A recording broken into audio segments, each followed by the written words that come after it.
Good evening good evening good evening. अरे यार ये चैप्टर का नाम गलत कैसे हो जाता है? मैंने गलत पीपीटी भेज दी है क्या? नहीं, गलत पीपीटी नहीं भेजी है, टाइटल चेंज करना भूल गए हम। बेटा आज ये चैप्टर नहीं है, आज तो एनिमल किंगडम है। चलो कलर चेंज करते हैं सबसे पहले। केमिकल कोऑर्डिनेशन कहां से आ गया?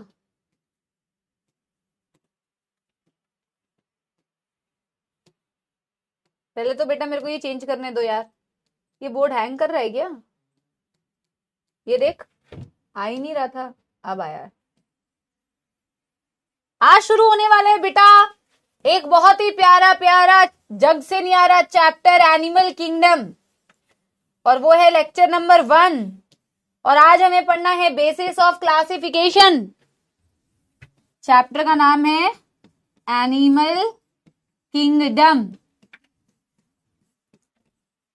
और आज होने वाला है लेक्चर नंबर 1, ठीक है ना। और आज बेटा हम शुरू रहे हैं, ये वेरी एक्साइटेड, सारे बच्चे कमेंट्स में लिख रहे हैं।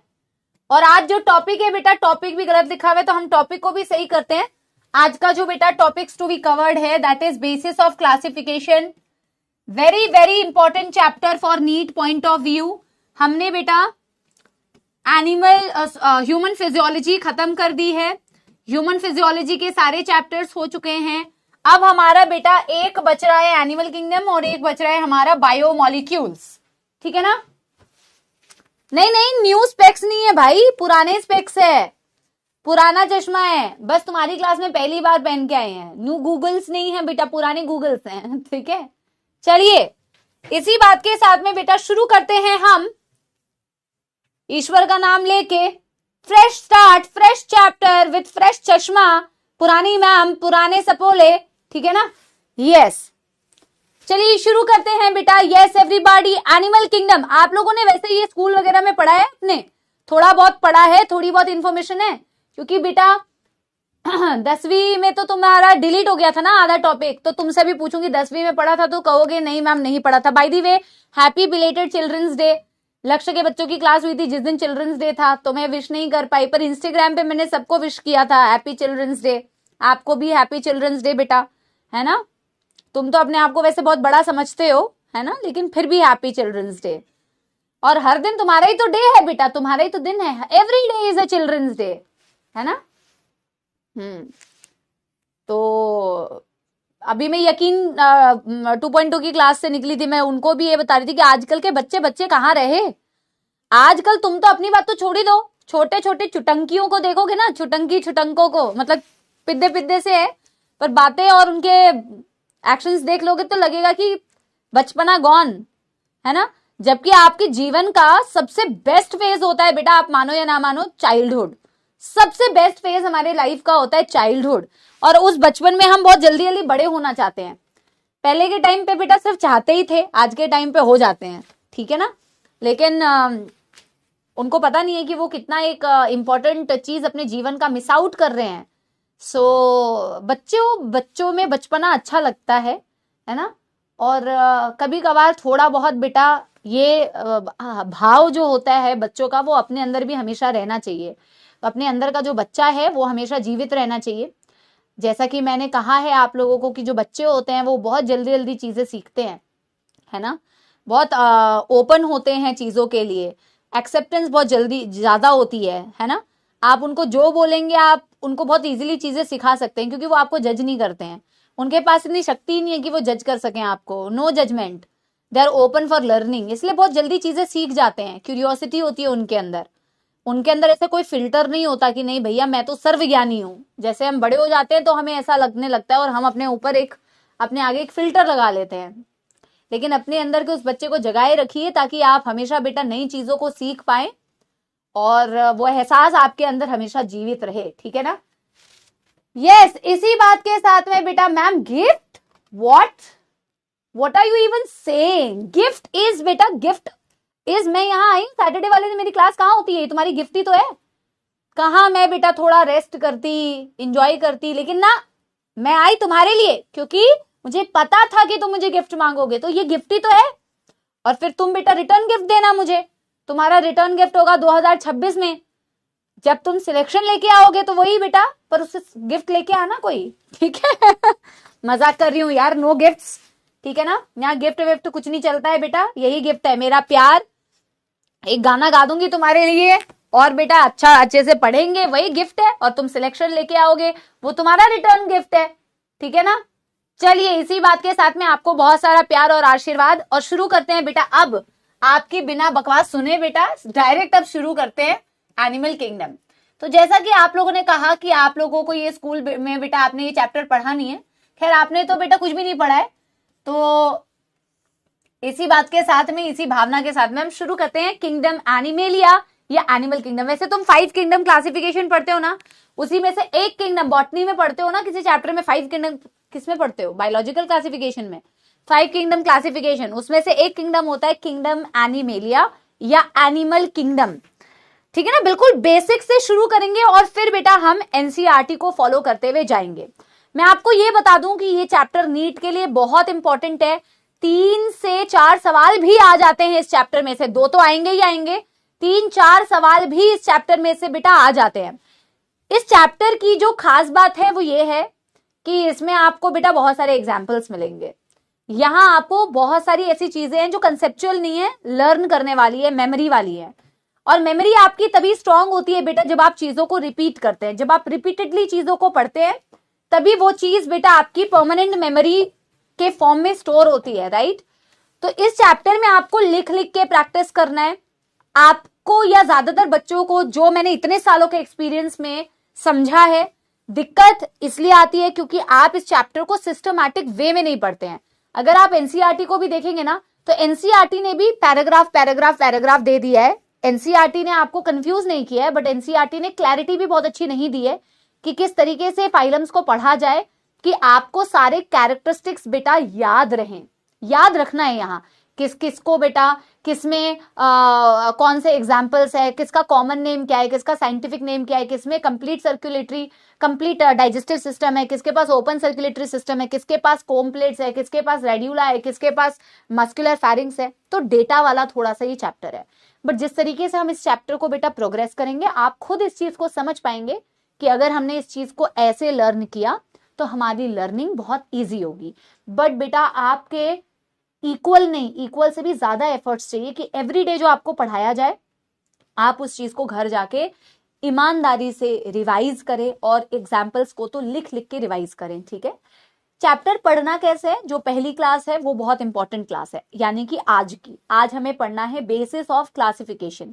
ये एक जनरल बेटा क्लास होती है जो आपको सारे फाइलम्स के जनरल कैरेक्टरिस्टिक्स को पता करने में हेल्प करती है। This is basis of classification. ये मैं कहती हूँ सबसे जरूरी क्लास क्यों है, क्योंकि बेसिस ऑफ क्लासिफिकेशन जो है बेटा, इसमें जितनी भी कैरेक्टरिस्टिक्स आप पढ़ोगे, जब भी आप इंडिविजुअली फाइलम्स को पढ़ना स्टार्ट करोगे, हर एक फाइलम में बेसिस ऑफ क्लासिफिकेशन का यूज होगा। तो अगर आपने बेसिस ऑफ क्लासिफिकेशन अच्छे से नहीं पढ़ा है तो आपको फाइलम्स के जनरल कैरेक्टरिस्टिक्स लिखने में बहुत ही ज्यादा दिक्कत आएगी। इसीलिए बेसिस ऑफ क्लासिफिकेशन बहुत इंपॉर्टेंट लेक्चर होता है। उसके बाद हम सारे फाइलम्स को पढ़ते हैं, पहले हम नॉन कॉर्डेट्स को पढ़ते हैं, फिर हम कॉर्डेट्स को पढ़ते हैं, ठीक है। आपको समझ में आ गया बेटा, इसीलिए बेसिस ऑफ क्लासिफिकेशन बहुत इंपॉर्टेंट है। जब ये खत्म होता है तो हम फाइलम्स को पढ़ना स्टार्ट करते हैं, पहले नॉन कॉर्डेट्स और फिर कॉर्डेट्स। ओके जी, बात क्लियर है ना कैसे पढ़ना है हमें। तो हम शुरू करने जा रहे हैं बेटा एनिमल किंगडम या किंगडम एनिमेलिया। जब आप एनिमल किंगडम या किंगडम एनिमेलिया की बात करते हैं तो हम एनिमल्स की प्रॉपर्टीज देखना चाहते हैं। बेसिक से स्टार्ट कर रही हूं। जब आप एनिमल्स की बात करते हैं तो आप स्वयं, आप खुद भी एक एनिमल है, हम एक एनिमल है ना। we think that we are the most intelligent animals existing. We would like to think so. सबको खुद ही सब अपने आप को बड़ा समझदार और इंटेलिजेंट समझते हैं। हमारी प्रॉपर्टीज क्या क्या है, जब आप किंगडम एनिमेलिया की बात करते हो तो प्रॉपर्टीज क्या है, फिर हम क्लासिफिकेशन देखेंगे। पहले तो हम जनरल प्रॉपर्टीज देखना चाहते हैं। एनिमल किंगडम बोल लो या ऐसे बोल लो कि मैं किसकी बात कर रही हूं बेटा, किंगडम एनिमेलिया। एनिमल किंगडम बोल लो या किंगडम एनिमेलिया में जितनी भी, तुम इन जनरल क्या क्या सोच सकते हो बेटा कि एनिमल्स की क्या प्रॉपर्टी होती है, मुझे थोड़ा सा बताना। एनिमल्स की क्या क्या प्रॉपर्टी होती है। हम सारी प्रॉपर्टीज तो लिखेंगे नहीं क्योंकि बहुत सारी प्रॉपर्टीज है, बट कुछ बेसिक प्रॉपर्टीज लिखेंगे जो आपको एनिमल्स में यूजुअली देखने को मिलती है। जैसे कि बेटा बिना किसी एक्सेप्शन के, चाहे मैं किसी भी एनिमल किंगडम के किसी भी एनिमल को देखूं, चाहे फिर मैं एकदम लोअर एनिमल जहां से शुरुआत हुई है पॉरीफेरा को देखूं, या मोस्ट कॉम्प्लेक्स यानी कि मैं कॉर्डेटा को देखूं, मैं इनमें से किसी को भी देखूं, ये सारे बेटा मल्टी सेल्यूलर होते हैं, कोई एक्सेप्शन नहीं होता, सब में मल्टी सेल्यूलैरिटी दिखती है। आपको पता है हाँ, आप बता रहे reproduction multicellularity, growth reproduction, notochord भी बता रहे हैं कई बच्चा, हेटेरोट्रॉप बता रहे हो, होलोजोइक बता रहे हो, ठीक है ना, ठीक है, बहुत सारी प्रॉपर्टीज आप बता रहे हो, ठीक है। अब मैं इन्हीं प्रॉपर्टीज को, हम कुछ कुछ प्रॉपर्टीज को लिखेंगे। सबसे पहले मैं मल्टी सेल्यूलैरिटी बता रही हूं, क्योंकि जब आप बेटा एनिमल किंगडम देखते हैं या किंगडम एनिमेलिया देखते हैं, इन्हें आप मेटाजोअन्स बोलते हैं। क्या बोलते हैं आप इन्हें? क्या बोलते हैं? मेटाजोअन्स। अभी मैं आपको क्लासिफिकेशन भी जब बताऊंगी तो आप देखोगे मेटाजोआ या मेटाजोअन बोलते हैं। जोआ मीन्स एनिमल, मेटाजोआ का मतलब ही होता है multicellularity. So members of this kingdom लिखना है बेटा, ये मेंबर्स आर नंबर 1 बेटा मल्टी सेल्यूलर, बिना किसी एक्सेप्शन के मल्टी सेल्यूलर होते हैं। और मल्टी सेल्यूलर की डेफिनेशन लिखने की आपको जरूरत नहीं है। ऑफ कोर्स मल्टी सेल्यूलर का मतलब है खूब सारे सेल्स हैं इनकी बॉडी में। अच्छा, खूब सारे सेल्स होने का फायदा क्या है मुझे ये बताओ। अगर एनिमल्स या ऑर्गेनिजम्स यूनिसेल्यूलर ही रह जाते तो उसमें क्या तकलीफ थी बेटा? मल्टी सेल्यूलैरिटी की क्या जरूरत थी? व्हाट इज द फायदा ऑफ हैविंग मल्टी सेल्यूलैरिटी? ऐसे समझ सकते हो कि मैम जैसे फॉर एग्जांपल अगर आज के डेट में मुझे घर में ये बोला जाए कि बेटा तू नीट भी क्रैक कर ले, तू जेई भी क्रैक कर ले, तू घर में झाड़ू पोछा भी कर ले, तू खाना भी बना ले, तू बाहर से शॉपिंग भी कर ले, सारा काम तुझे ही करना है, तो बेटा तुम्हारी एफिशिएंसी क्या हो जाएगी? कम हो जाएगी, बिकॉज तुम्हारे ऊपर लोड बहुत ज्यादा हो जाएगा। Very good, division of labour. लेकिन मल्टी सेल्यूलैरिटी आने से क्या हो जाता है बेटा? Multi cellular helps in division of labour, helps in division of labour. इतने सारे सेल्स है तो बड़ा बढ़िया सा वर्क डिवीजन हो जाता है। नहीं तो एक सेल के ऊपर बेटा कितना सारा प्रेशर पड़ेगा, और एक सेल के ऊपर प्रेशर पड़ेगा तो बेटा फिर सच्ची वाली मौत आ जाएगी ना, बिल्कुल। तो आप काम को बड़े अच्छे से डिवाइड कर सकते हैं। आगे आप देखेंगे कि सेल्स भी आगे जाके जब बेटा टिश्यू ऑर्गन या ऑर्गन सिस्टम बनाएगी, जो मैं आगे अभी बताऊंगी आपको, तो और बेहतर तरीके से काम का विभाजन होता है, डिवीजन ऑफ लेबर और बढ़िया होता है। ठीक है, मल्टी सेल्यूलैरिटी तो ठीक है मैम। और भी कुछ कुछ मैं आप ही के पॉइंट्स बता रही हूं कि मेंबर्स आर हेटेरोट्रॉप्स। हेटेरोट्रॉप होते हैं ना बेटा, अगर तुम इनका टाइप ऑफ न्यूट्रिशन देखोगे तो आप देखोगे कि मैम ये स्वयं का खाना फोटोसिंथेसिस करके तो बनाते नहीं है कि खुद का खाना खुद बना ले, प्लांट्स करती हैं ऐसा, they can make their own food. But heterotrophs जो होते हैं वो अपना खाना स्वयं नहीं बना सकते। अब बेटा ये वो वाला खाना नहीं है मैम, हाँ हम तो बना रहे हैं ना मैम, हम तो बना रहे हैं आलू की सब्जी, भिंडी की सब्जी, फलाना ढिमकाना बिरयानी, है ना, अभी गाजर का हलवा भी बनेगा, सर्दियां आ गई है ना बेटा, वो वाला खाना नहीं है ना। जैसे प्लांट्स फोटोसिंथेसिस करके बेटा काम चला लेती हैं, आप वैसे तो नहीं कर सकते। जादू का हाथ ऐसे नहीं होता है। जादू का हाथ कैसा होता है? कुछ तो था, ठीक है ना। बट एनीवे, सो आप डिपेंडेंट होते हैं अदर्स पे for food, because you are dependent on other for food, that is why you are heterotrophs, है ना। Dependent on others for food. आपका जो मोड ऑफ न्यूट्रिशन होता है ना बेटा हाँ, आपका जो मोड ऑफ न्यूट्रिशन होता है वो होता है होलोजोइक। हम होलोजोइक होते हैं, मतलब क्या है अभी समझा रही हूं। हमारा जो मोड ऑफ न्यूट्रिशन है, type of nutrition is heterotroph and mode of nutrition is holozoic. What is the meaning of mode of nutrition या होलोजोइक? होलो का मतलब होता है कंप्लीट, होलो का मतलब ही होता है कंप्लीट। हम पहले फूड को खाते हैं, कंप्लीट फूड को, और फूड को इंजेस्ट करने के बाद, पहले फूड खाते हैं, खाने के बाद हमारी बॉडी के अंदर डाइजेशन होता है। पहले इंजेशन मतलब पहले खाया तुमने, पहले खाया, खाने के बाद डाइजेशन हुआ। कंप्लीट फूड तुमने पहले खाया और खाने के बाद डाइजेस्ट हुआ। इस तरीके से जब बेटा बॉडी के अंदर न्यूट्रिशन, मोड ऑफ न्यूट्रिशन इस तरीके को डिफाइन करते हो, इसे होलोजोइक मोड ऑफ न्यूट्रिशन कहते हो कि first ingest and then digest. Digested पहले नहीं हुआ, पहले आपने इंजेस्ट किया, मतलब पहले आपने खाया, खाने के बाद उसे तोड़ा, तोड़ा मतलब अल्टीमेटली डाइजेस्ट किया, ठीक है ना। इस तरीके के मोड ऑफ न्यूट्रिशन को बोला जाता है होलोजोइक। हम क्या करते हैं, complete food ingested first, ingested मतलब खाने को इंजेशन बोलते हैं, ingested first and then digested, first ingestion then digestion. ये कुछ ऐसी प्रॉपर्टीज है जो तुम्हें बिना एक्सेप्शंस के बेटा सब में दिख रही है। और भी प्रॉपर्टीज होती हैं, मैं कुछ और भी प्रॉपर्टीज को लिख देती हूं। जैसे आपने कहा कि मैम ग्रोथ भी हो सकती है, बिल्कुल सही बात है बेटा। रिप्रोडक्शन भी हो सकती है, बिल्कुल सही बात है बेटा। अलग अलग टाइप की रिप्रोडक्शन होती है, वैसे जरूरी उसको हम डिफाइन नहीं कर रहे, है ना। फिर बेटा आप लोकोमोशन भी दिख सकता है, लेकिन सारे एनिमल्स में लोकोमोशन नहीं दिख रहा है, सब मूव नहीं कर सकते हैं, सब में मूवमेंट नहीं दिखती है, सब में लोकोमोशन नहीं दिखती है, ठीक है ना। ये एडिशनल प्रॉपर्टीज है जो होती है, बट सारे लोकोमोशन तो नहीं करते हैं बेटा, नॉट ऑल। आप देखोगे कुछ एनिमल्स होते हैं जो नहीं करते हैं मूव, जो एक जगह पे फिक्स होते हैं, आप देखोगे उन्हें सेसाइल एनिमल्स बोलते हैं, जो मूव नहीं कर सकते। लोकोमोशन क्या था, ये थी मूवमेंट। और ऐसी किसी भी मूवमेंट से जब आपकी पोजीशन चेंज होती है तो उसे लोकोमोशन कहते हैं। सारे एनिमल्स लोकोमोशन नहीं करते हैं बेटा, कुछ एनिमल्स होते हैं जो एक जगह पर फिक्स होते हैं। और मैं लिखवाऊंगी इस टर्म को बेटा जब मैं आपको पॉलीफेरा पढ़ाऊंगी, सेसाइल बोलते हैं, ठीक है ना। यस, ठीक है। आपने बहुत सारी और प्रॉपर्टीज बता रहे हो आप, breathing, consciousness, etcetera, response to stimuli, ठीक है। जनरल प्रॉपर्टीज हमने बात की जो हम बेसिक्स क्लास में पढ़ते हैं। अब इस चैप्टर में यहां आगे क्या दिया हुआ है कि अगर मैम हम किंगडम एनिमेलिया को देखें तो हम इसे कैसे क्लासीफाई कर सकते हैं। अब हम तो बेटा, मैं तो पहले आपको क्लासिफिकेशन इसकी बताऊंगी कि इसको आपने कितने बेटा फाइलम्स में कैसे कैसे डिवाइड किया।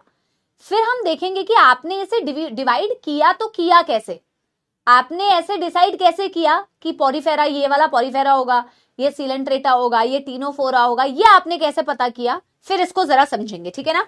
अच्छा, अगेन ये वाली क्लासिफिकेशन बहुत ज्यादा इंपॉर्टेंट है, क्योंकि ये इस चैप्टर का बेटा वो है, इस चैप्टर की जान है ये, कि किंगडम एनिमेलिया को आप कैसे डिवाइड करते हैं सीक्वेंस में। ये चीज आपको पता होनी चाहिए।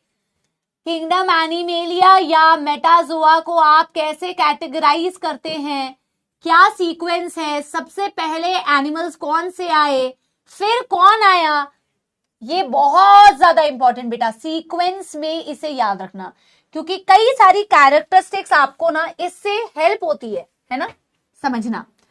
देखो, पहले तो मैं आपको किंगडम को 2 सब किंगडम में क्लासीफाई करके बता रही हूं। एनसीईआरटी में सब किंगडम्स नहीं दिए हुए हैं, एनसीईआरटी में डायरेक्टली बेटा फाइलम्स दिए हुए हैं। नॉर्मल पोर्ट्रेट में बनाओ, कोई बेटा लैंडस्केप करने की जरूरत नहीं है, ठीक है। अगर मैं किंगडम एनिमेलिया को देखूं तो बेटा इसे ना हम 2 सब किंगडम में डिवाइड कर सकते हैं। एक होते हैं जिन्हें बोला जाता है पैराजोआ, सब किंगडम पैराजोआ। मेटाजोआ है ना, किंगडम एनिमेलिया का मतलब मेटाजोआ, तो मेटाजोआ को मैं 2 सब किंगडम में डिवाइड कर रही हूं। एक है मेरा सब किंगडम पैराजोआ और एक है बेटा मेरा सब किंगडम यू मेटाजोआ। एक है मेरा सब किंगडम यू मेटाजोआ। आपको इनके बारे में बहुत ज्यादा कहानी नहीं लिखनी है कि यू मेटाजोआ का डेफिनेशन बता दो या पैराजोआ के बारे में 10 लाइन लिखवा दो। आप सिंपली बेटा एक चीज लिख सकते हो, जब आप बेटा, अच्छा यू वर्ड आप कभी भी यूज करते हो ना, ईयू का मतलब होता है ट्रू। यूकैरियोट्स भी बोलते हो ना, प्रोकैरियोट्स एंड यूकैरियोट्स। जब आप ईयू वर्ड इस्तेमाल करते हो तो ट्रू मतलब हो जाता है ट्रू। ऐसा क्यों कहा अभी मैं समझाती हूं। पैराजोआ पता है क्या होते हैं बेटा, पैराजोआ होते हैं प्रिमिटिव मेटाजोअन्स। अब मैं समझाती हूं क्या मतलब है। प्रिमिटिव मेटाजोअन्स बोलते हैं, प्रिमिटिव मेटाजोअन्स। और जब आप बेटा यू मेटाजोआ की बात करते हैं तो यू मेटाजोआ को आप बोलते हैं दीज आर ट्रू मेटाजोअन्स। सच्चा और झूठा क्या मतलब था? सच्चा और झूठा नहीं है, यहां मतलब ये है पैराजोआ का मतलब प्रिमिटिव, जो सबसे पुराने हैं यार। प्रिमिटिव मनुष्य भी तो थे ना जो सबसे पहले आए, है ना। प्रिमिटिव का मतलब होता है सबसे पुराने, यानी कि एनिमल किंगडम के सबसे पुराने मेंबर्स जो सबसे पहले आए होंगे, ठीक है ना। और सबसे पुराना मेंबर पैराजोआ में आप सिर्फ उसको क्लासिफाई करते हो, अभी मैं समझाती हूँ ये किस आधार पर होता है। प्रिमिटिव मेटाजोअन्स, देखो एनिमल किंगडम में मल्टी सेल्युलैरिटी थी। एनिमल किंगडम्स के सारे एनिमल्स मल्टी सेल्युलर वाले थे, सब में मल्टी सेल्युलैरिटी थी। बट आप ये देखोगे कुछ मेटाजोअन्स ऐसे थे जिसमें ना सेल्स जो है ना सेल्स ही रह गए, मल्टी सेल्युलैरिटी से मल्टी सेल्युलैरिटी के फॉर्म में ही रह गई। और कुछ एनिमल्स ऐसे थे जिनमें सेल्स ना ऑर्गेनाइज होते गए, बेटर तरीके से ऑर्गेनाइज होते गए। सेल्स ऑर्गेनाइज करके टिश्यू बना लिए, टिश्यू ऑर्गेनाइज करके बेटा ग्रुप ऑफ टिश्यूज ने मिलके किसी ऑर्गन को बना लिया, और बहुत सारे ऑर्गन्स ने मिलके एक ऑर्गन सिस्टम को बना लिया। Cardiovascular system, digestive system, respiratory system, अलग अलग ऑर्गन्स ने मिलकर ऑर्गन सिस्टम बना लिया। आप प्रिमिटिव मेटाजोअन्स उनको बोलते हैं जिनमें ना सिर्फ सेल्स ही सेल्स हैं, सेल्स ऑर्गेनाइज नहीं कर पाए। और ऐसा आपको सिर्फ एक ही फाइलम में दिखता है, फाइलम पॉरीफेरा। जब आप बेटा क्या करते हैं, सेल्स को बेटर ऑर्गेनाइज करके टिश्यू बनाते हैं, टिश्यू से बनाते हैं बेटा ऑर्गन, ऑर्गन से बनाते हैं ऑर्गन सिस्टम। तो ये ऑर्गेनाइजेशन आपको ट्रू मेटाजोअन्स में दिखती है। पॉरीफेरा को छोड़ के बाकी सारे यूमेटाजोआ के मेंबर्स होते हैं। अब मैं आपको ये भी बता दूं बेटा कि आपके एनसीईआरटी में सब किंगडम्स नहीं दिए हुए हैं। आप चाहो तो डायरेक्टली कर सकते हो कि किंगडम एनिमेलिया को आपने कितने फाइलम्स में डिवाइड किया है, आप चाहो तो डायरेक्टली भी कर सकते हो, आप चाहो तो बेटा यहां बेसिक से भी कर सकते हो, कोई दिक्कत नहीं है, दोनों में कोई दिक्कत नहीं है। जब मैं प्रिमिटिव मेटाजोअन्स बोल रही हूं तो मैं कह रही हूं यहां पे only cells present, only cells present. लेकिन जब मैं टू मेटाजोअन्स बोल रही हूं तो इसका मतलब होता है sales form tissue, tissue form organ and organ form organ system. लेकिन अब जो मैं फाइलम्स बताने जा रही हूं, ये फाइलम्स को आपको याद रखना है बेटा, ठीक है ना। यस, यहां पे एक इकलौता फाइलम है और सामने लिखना कि ये फाइलम है। यहां आपको हायरार्की पता होनी चाहिए कि मैं फाइलम की बात कर रही हूं। किंगडम के अंदर मैंने पहले सब किंगडम रखा है और सब किंगडम के अंदर मैंने फाइलम डायरेक्टली आपको बताया, फाइलम पॉरीफेरा। सब किंगडम यूमेटाजोआ को जरा देखते हैं बेटा। ये सारे फाइलम्स है, जो भी मैं अभी आपको यहां साइड में लिखवाऊंगी, these are all phylums, these are all phylums. Porifera के बाद आता है बेटा, अब इनके नाम को मेरे साथ बोलिए। आप में से कई बच्चे होंगे जो पहली बार पढ़ रहे हैं, तो नाम गलत नहीं प्रोनाउंसिएशन करना। ये कॉलंट्रेटा नहीं है, नाम दिखता है ऐसा ही कि कॉलंट्रेटा लिखा है, but it is Coelenterata. Coelenterata को ही बेटा नीड एरिया भी बोला जाता है, सीलेंट्रेटा को ही नीड एरिया भी बोला जाता है। ये कनेडेरिया नहीं है, क्नीडेरिया नहीं है, this is Cnidaria, this is Coelenterata. मेरे साथ बोलिए, ठीक है, Coelenterata and Cnidaria, not Cnidaria, whatever. Okay ji.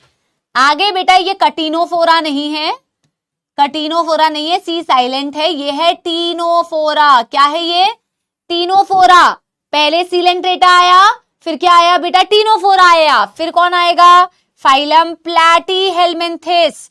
Dorso ventrally flat body होती है इनकी। कई मेरे प्यारे सपोलों को जैसे प्लैटीहेलमिन्थिस का एग्जाम्पल पूछो तो अर्थवम याद आता है। अर्थवम जो है, हाँ ब्रीदिंग में भी पढ़ाया था ना, तुम्हें सब याद है, सारा कुछ तो तुम पढ़ ही चुके हो बेटा, क्योंकि वहां पे भी बता दो मैम, यहां पे भी बता दो मैम, हर बार बता दो मैम। एनेलिडा में आता है अर्थवम, प्लैटीहेलमिन्थिस में नहीं आता है, ठीक है ना। प्लैटीहेलमिन्थिस के बाद आता है बेटा एस्केहेलमिन्थिस। एस्केहेलमिन्थिस के बेटा करोड़ों नाम है, ठीक है ना, मतलब इसके और दूसरे नाम मैं आपको बता देती हूँ। एस्केहेलमिन्थिस को बेटा नीमैट हेलमिन्थिस भी बोला जाता है, नीमैट हेलमिन्थिस भी बोला जाता है, और इसी को मेरे प्यारे सपोलो नीमैटोडा भी बोला जाता है तो प्राणी एक नाम अनेक, ठीक है ना। एस्केलमिंथिस के बाद आता है हमारा प्यारा प्यारा जग से न्यारा एनालिडा, जिसमें आता है हमारा क्यूट सा अर्थवर्म। फिर आता है एनालिडा के बाद बेटा हमारा आर्थ्रोपोडा, जिसमें आता है तुम्हारा बेस्ट फ्रेंड कॉकरोच। फिर आर्थ्रोपोडा के बाद आता है बेटा हमारे पास मोल्यूस्का, जिसको कि बेटा तुम समुद्र से बहुत सारे उठाते हो, शेल्स उठाते हो ना, गंदी बात है, जीवित को मत उठाया करो। मोल्यूस्का, ठीक है ना। मोल्यूस्का के बाद आता है बेटा एकाइनोडर्मेटा। एकाइनोडर्मेटा वो होते हैं जो तुमने शायद ही कभी देखे हो, क्योंकि एकाइनोडर्मेटा जो होते हैं वो समुद्र में मिलते हैं, बीच पे मिलते हैं। ऐसा किस्मत तुम्हारा कहाँ बेटा, अभी तुम बेटा बीच पे कहाँ जाओगे, अभी तो तुम नीट के बीच में हो ना। नीट के बीच में बेटा असली बीच में नहीं जाया जा सकता, असली बीच में जाओगे तो स्टारफिश मिल जाएगी, दैट इज एकाइनोडर्म, ठीक है ना। और फिर बेटा तुम्हें मिलता है Hemichordata. Hemichordata that is the next phylum and the last phylum बेटा जिसमें हम और तुम सारे आते हैं, दैट इज कॉर्डेटा। ओके जी।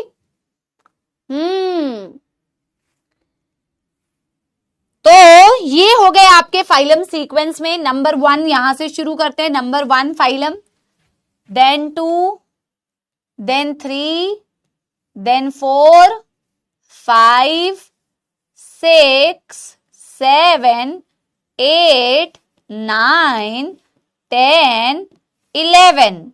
मैं आप लोगों को प्यारे सपोलो ये भी बता दूं, 1 से लेके 10, 1 से लेके 10 को बेटा आप नॉन कॉर्डेट्स कहते हैं। 1 से लेके 10 तक को आप नॉन कॉर्डेट कहते हैं, क्योंकि जो भी कॉर्डेट नहीं है वो नॉन कॉर्डेट है। एनसीईआरटी को अगर तुम देखोगे ना बेटा, एनसीईआरटी को अगर तुम देखोगे तो एनसीईआरटी ने क्या किया है ना, 2 जगह पे 2 अलग अलग बातें कही हुई है। जैसे स्टार्टिंग का अगर तुम एनसीईआरटी की बेसिस ऑफ क्लासिफिकेशन में रीडिंग करोगे तो एनसीईआरटी कहती है पोरीफेरा से लेके एकाइनोडर्मेटा जो होते हैं वो नॉन कॉर्डेट होते हैं। मैं साइड हो जा रही हूं, है ना, बोला है एनसीईआरटी ने पोरीफेरा से लेके एकाइनोडर्म नॉन कॉर्डेट होते हैं। और लास्ट में तुम देखोगे एक नॉन कॉर्डेट कॉर्डेट, जहां कॉर्डेटा दिया हुआ है वहां इन्होंने लिखा हुआ है कि हेमिकॉर्डेटा तक जो होते हैं वो नॉन कॉर्डेट होते हैं। आप याद रखना हेमिकॉर्डेटा तक ही नॉन कॉर्डेट होते हैं एक्चुअल में, क्योंकि जो भी कॉर्डेटा नहीं है वो नॉन कॉर्डेटा ही है बेटा, कंफ्यूज नहीं होना। जो कॉर्डेट नहीं है वो नॉन कॉर्डेट है। पहले हेमिकॉर्डेटा को पता है तुम्हें कॉर्डेट के अंडर प्लेस किया जाता था, अंदर रखा जाता था, ठीक है ना, अंदर पहले प्लेस किया जाता था। मैं बताऊंगी इसका रीजन क्यों है। फिर इसको सेपरेट फाइलम कर दिया कि नहीं भैया ये कॉर्डेट नहीं, ये तो अलग ही कुछ स्ट्रक्चर है। हेमिकॉर्डेटा को कई बार कनेक्टिंग लिंक भी बोलते हैं, बट अभी तुम पेशेंस के साथ वेट करो, अभी तुम सिर्फ ये लिखो, क्योंकि तुम्हें पता नहीं अभी कनेक्टिंग लिंक क्या होता है, तो उतना गहराई में भी जाओ मत। 1 से लेके 10 यानी कि अप टू हेमिकॉर्डेटा सारे नॉन कॉर्डेट्स हैं, और बचा हुआ बेटा एक इकलौता फाइलम है, दैट इज कॉर्डेट। सिंपल, मामला खत्म। फाइलम सीक्वेंस में याद हो गए तो एक थम्स अप दे दो, जल्दी बताओ।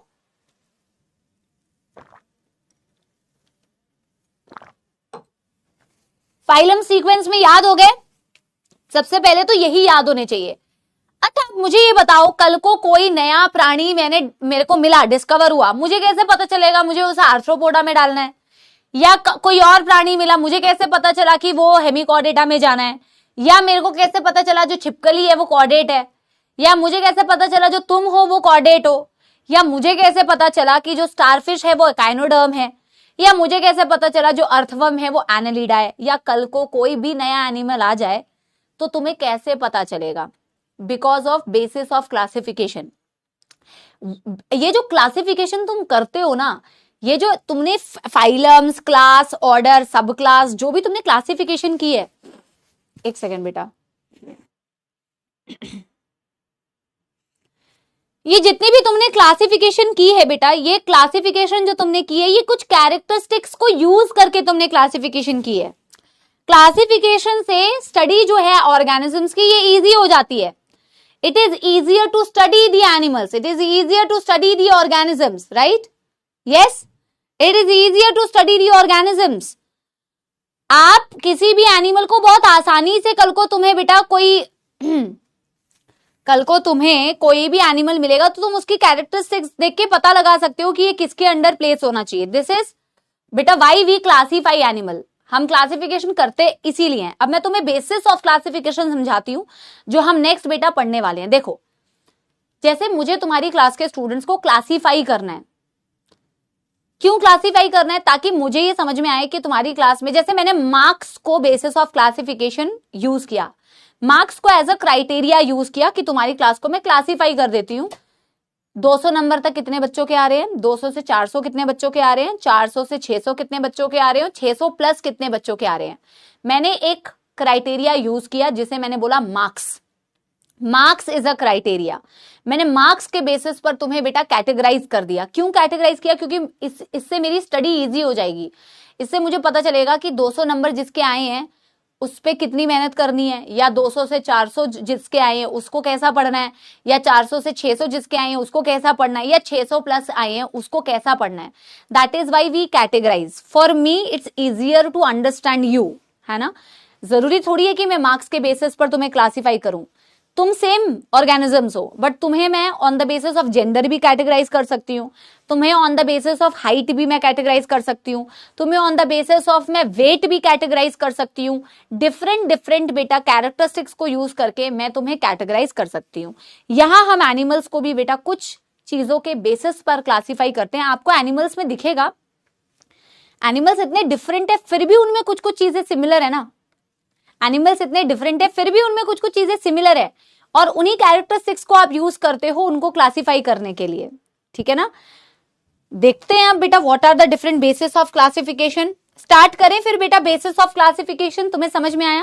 साइड हो जाओ क्या बेटा, अभी तक तुमने नोट नहीं किया था इसे, तुम इतना लिख नहीं पाए। मैं नहीं कर रही बेटा इस पेज को, कैसी बातें कर रहे हो यार। तुमसे फाइलम नहीं लिखे गए, तुमसे फाइलम नहीं लिखे गए इतनी देर। साइड हो जाओ, फाइलम एनसीईआरटी से बंदा लिख ले। हाँ, साइड हटिए बेटा, स्पीड बढ़ाइए अपनी। बेसिस ऑफ क्लासिफिकेशन, एनसीईआरटी की एक लाइन में रीड कराना चाहती हूं इससे पहले कि मैं बेसिस ऑफ क्लासिफिकेशन स्टार्ट करूं, ठीक है ना। देखो, एनसीईआरटी की एक लाइन में रीड कराना चाहती हूं, एनिमल किंगडम के स्टार्टिंग के पैराग्राफ में दी हुई है बेटा। देखो, एक चीज मैं रीड कराना चाहती हूं, फिर स्टार्ट करेंगे हम बेसिस ऑफ क्लासिफिकेशन। जो मैंने अभी आपको बताया, in spite of differences in structure and form of different animals, there are fundamental features common to various individuals in relation to the arrangement of cells, body symmetry, coelom, pattern of digestive, circulatory, reproductive system, and these features are used as basis of classification and some of them are discussed here. बोला इतने सारे differences होने के बावजूद structure and form में कुछ fundamental features होते हैं जो सब में कॉमन होते हैं या एक जैसे होते हैं। जैसे सेल्स का अरेंजमेंट अगर देखोगे, बॉडी की सिमेट्री अगर देखोगे, सर्कुलेटरी सिस्टम अगर देखोगे, रेस्पिरेटरी सिस्टम देखोगे, सीलोम देखोगे, ये कुछ ऐसी कैरेक्टरिस्टिक्स है जो फंडामेंटल फीचर्स है जो सब में दिखती है, लेकिन उनमें वो कैरेक्टर्स कैसी हैं, सीलोम कैसा है, डाइजेस्टिव सिस्टम कैसा है, सेल्स का अरेंजमेंट कैसा है ना, रिप्रोडक्टिव सिस्टम कैसा है, ये ही डिसाइड करता है कि आप उसको कैसे क्लासिफाई करते हैं। लेकिन है ये फीचर्स सब में, पर सब में ये फीचर्स एग्जैक्टली कौन से वाले हैं वो आपको देखना है। सब में सीलोम है, बट किसी में ट्रू सीलोम है, किसी में, सब में सीलोम नहीं है वैसे। जैसे सीलोम एक कॉमन कैरेक्टर है, किसी में ए सीलोमेट है, किसी में बेटा स्यूडो सीलोम है, किसी में ट्रू सीलोम है। जर्म लेयर, किसी में 2 जर्म लेयर है, किसी में 3 जर्म लेयर है। डाइजेस्टिव सिस्टम, किसी में इनकम्प्लीट है, किसी में कंप्लीट है ना। तो इन्हीं क्राइटेरियाज को फिर हम यूज करते हैं एज बेसिस ऑफ क्लासिफिकेशन। समझ में आ गई बेटा बात? सीलोम क्या होता है अभी मैंने पढ़ाया ही नहीं है, पहले ही तुम्हें बेटा पता करना है होता क्या है। सबसे आसान कैरेक्टर से हम शुरुआत करते हैं बेटा। Basis of classification number 1, level of organisation. बेटा ये क्लास बहुत इंपॉर्टेंट क्लास है, क्योंकि ये आपके आगे आपको अभी मैं फाइलम्स पढ़ाऊंगी तो मैं वहां आप ही को बोलूंगी कि आप ये बेसिस ऑफ क्लासिफिकेशन के बेसिक्स कैरेक्टर खुद लिखिए, फिर वहां पे मत बोलना हमने अच्छे से नहीं पढ़ा, ठीक है ना। तो ये बेसिक्स जो मैं अभी आपको पढ़ा रही हूं बेसिस ऑफ क्लासिफिकेशन में, बहुत ही ज्यादा इंपॉर्टेंट। बेटा अभी तो हम लेवल ऑफ ऑर्गेनाइजेशन पूरा लिख रहे हैं, बट आगे जब भी हम किसी फाइलम में लेवल ऑफ ऑर्गेनाइजेशन को लिखेंगे तो हम बेटा LOO से इसे रिप्रेजेंट करेंगे। LOO से हम इसे बेटा रिप्रेजेंट करेंगे। LOO का मतलब है level of organisation. What is the meaning of level of organisation? Level of organisation का मतलब है मैम देखो सारे मल्टी सेल्यूलर है, आप ही ने बताया, चाहे पॉरीफेरा जैसा बेचारा मासूम सबसे प्रिमिटिव फाइलम क्यों ना हो या कॉर्डेटा जैसा एडवांस ही फाइलम क्यों ना हो, सब में मल्टी सेल्युलैरिटी थी, लेकिन ऑर्गेनाइजेशन जो थी इनमें सेल्स की वो अलग अलग है। किसी में सेल्स ऑर्गेनाइज ही नहीं हो पाए, सिर्फ सेल्स थे, सेल्स ही रह गए। किसी में ग्रुप ऑफ सिमिलर सेल्स ने मिलके एक टिश्यू का फॉर्मेशन किया। एनिमल टिश्यू में तुमने पढ़ा था टिश्यू का definition, group of similar sales performing a specific function. किसी ने टिश्यू बना लिया, किसी की बॉडी में टिश्यूज ने मिलके, ग्रुप ऑफ टिश्यूज ने मिलके ऑर्गन्स का फॉर्मेशन कर लिया, किसी में ग्रुप ऑफ ऑर्गन्स ने मिलके ऑर्गन सिस्टम का फॉर्मेशन कर लिया। समझ में आ रही है बेटा बात? I have already told this somewhere. हाँ चलो बहुत बढ़िया बात है, तो ये तो तुम्हें बेटा बहुत ही अच्छे से याद भी होगा, क्योंकि मैंने जब वहां पे भी तुम्हें बताया था ना कि रेस्पिरेटरी स्ट्रक्चर्स जो होते हैं दो चीजों पे डिपेंड करते थे, एक था तुम्हारा हैबिटेट और एक था तुम्हारा लेवल ऑफ ऑर्गेनाइजेशन। याद है जब मैंने तुम्हें बताया था कि हैबिटेट पे डिपेंड करता है कि वो पानी में रह रहा है या धरती लैंड पे रह रहा है, और लेवल ऑफ ऑर्गेनाइजेशन पे डिपेंड करता है कि सेल्स है, टिश्यू है, ऑर्गन सिस्टम है, कि उसके पास कौन सा स्ट्रक्चर होगा, है ना। चलो गुड है बेटा, वेरी गुड।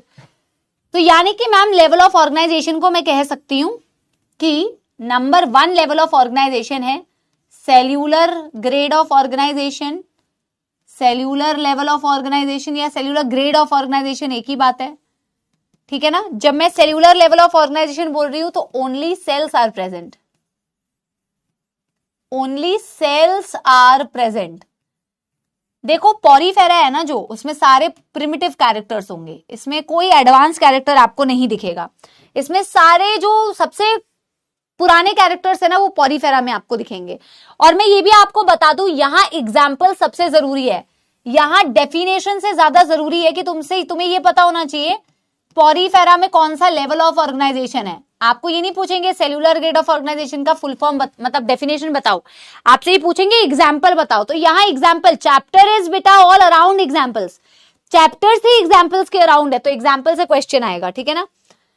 नंबर 2 बेटा जो ऑर्गेनाइजेशन है, नंबर 2 लेवल ऑफ ऑर्गेनाइजेशन है, that is tissue grade of organisation, that is tissue level of organisation, tissue grade of organisation.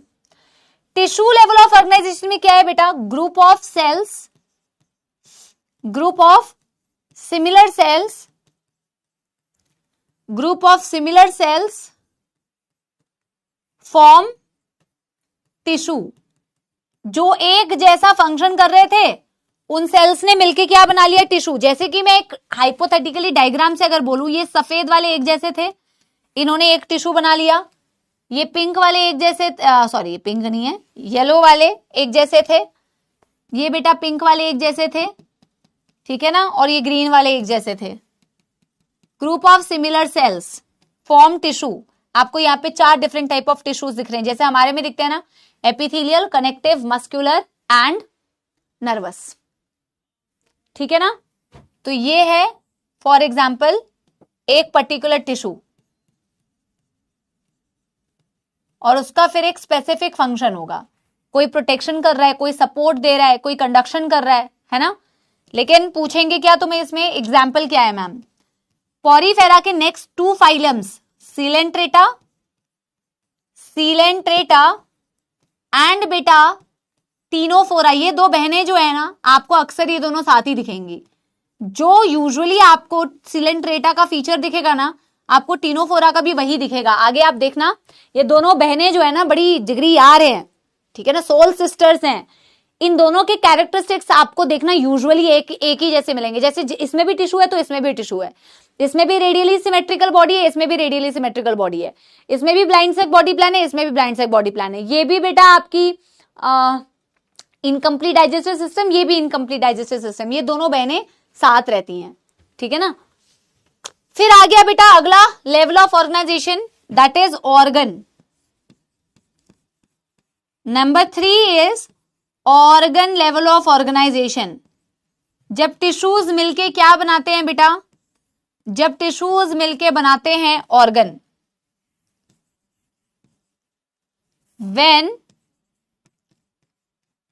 Tissues further organised into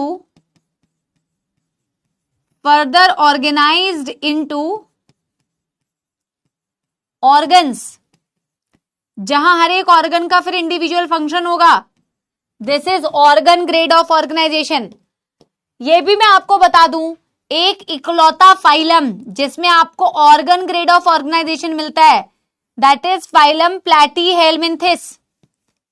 एक इकलौता फाइलम बेटा जहां आपको ऑर्गन ग्रेड ऑफ ऑर्गेनाइजेशन मिलता है, दैट इज फाइलम प्लैटीहेलमिन्थिस। मैं आपको ये भी बता दूं, एनसीईआरटी ने प्लैटीहेलमिन्थिस के लिए ऑर्गन भी दे रखा है, ऑर्गन सिस्टम भी दे रखा है। आप पीछे जो एनसीईआरटी की एक टेबल देखेंगे ना, उस टेबल में प्लैटीहेलमिन्थिस के लिए ऑर्गन सिस्टम दे रखा है। दोनों याद रख लो, बट याद रखो ऑर्गन, ऑर्गन आपको बोलना है प्लैटी के लिए, क्योंकि ऑर्गन का और कोई एग्जाम्पल नहीं है। एक इकलौता फाइलम जिसमें ऑर्गन ग्रेड ऑफ ऑर्गेनाइजेशन है, दैट इज बेटा अच्छा, एक बच्चे का क्वेश्चन है, मैम सिलेंट्रेटा और टीनोफोरा की अगर कैरेक्टरिस्टिक सेम है तो उनको एक ही फाइलम में क्यों नहीं डाला? बेटा सिर्फ एक ही बेसिस ऑफ क्लासिफिकेशन होता है क्या सिर्फ आप level of organisation, symmetry, body plan देख के ही उसको एक फाइलम में डाल देंगे? या कुछ स्पेशलाइज कैरेक्टर्स भी होंगे, कुछ अदर कैरेक्टर्स भी होंगे? हाँ, ऐसे थोड़ी होता है, ठीक है ना?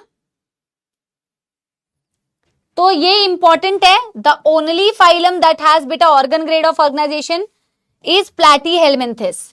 इसके बाद बेटा ऑर्गन आगे जाके जब ऑर्गन सिस्टम बनाते हैं, आपके पूरा डाइजेस्टिव सिस्टम बनता है, इंटेस्टाइन है आपके पास बेटा, स्टमक है आपके पास, पूरा सिस्टम बन रहा है ऑर्गन से मिलके।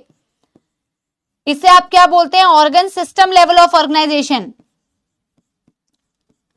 ब्लड वेजल्स है, हार्ट है, कार्डियोवास्कुलर सिस्टम बन रहा है, किडनी है, यूरिनरी ब्लैडर है, यूरेटर है, क्या बन रहा है?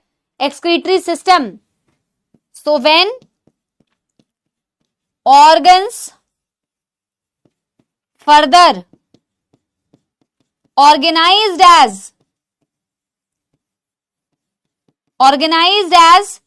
organ system, तो बेटा बचे हुए सारे जो हैं वो क्या हो जाएंगे? ऑर्गन सिस्टम वाले। प्लैटीहेलमिन्थिस के बाद कौन था? कौन सा फाइलम था? एग्जाम्पल में आप लिखोगे Aschelminthes up to Chordata, Aschelminthes up to Chordata. बताओ, आपको पूरे लिखने की जरूरत नहीं है, आप ऐसे ही लिखो, एश्केहेलमिन्थिस से स्टार्ट करते कॉर्डेटा तक पहुंचते, Aschelminthes up to Chordata, Aschelminthes up to Chordata. अच्छा, नंबर 4 है, कोई नहीं बेटा, प्रिंटिंग मिस्टेक हो गई। भैया पानी है क्या? 1 सेकेंड भैया, बस ना, डन कर लो।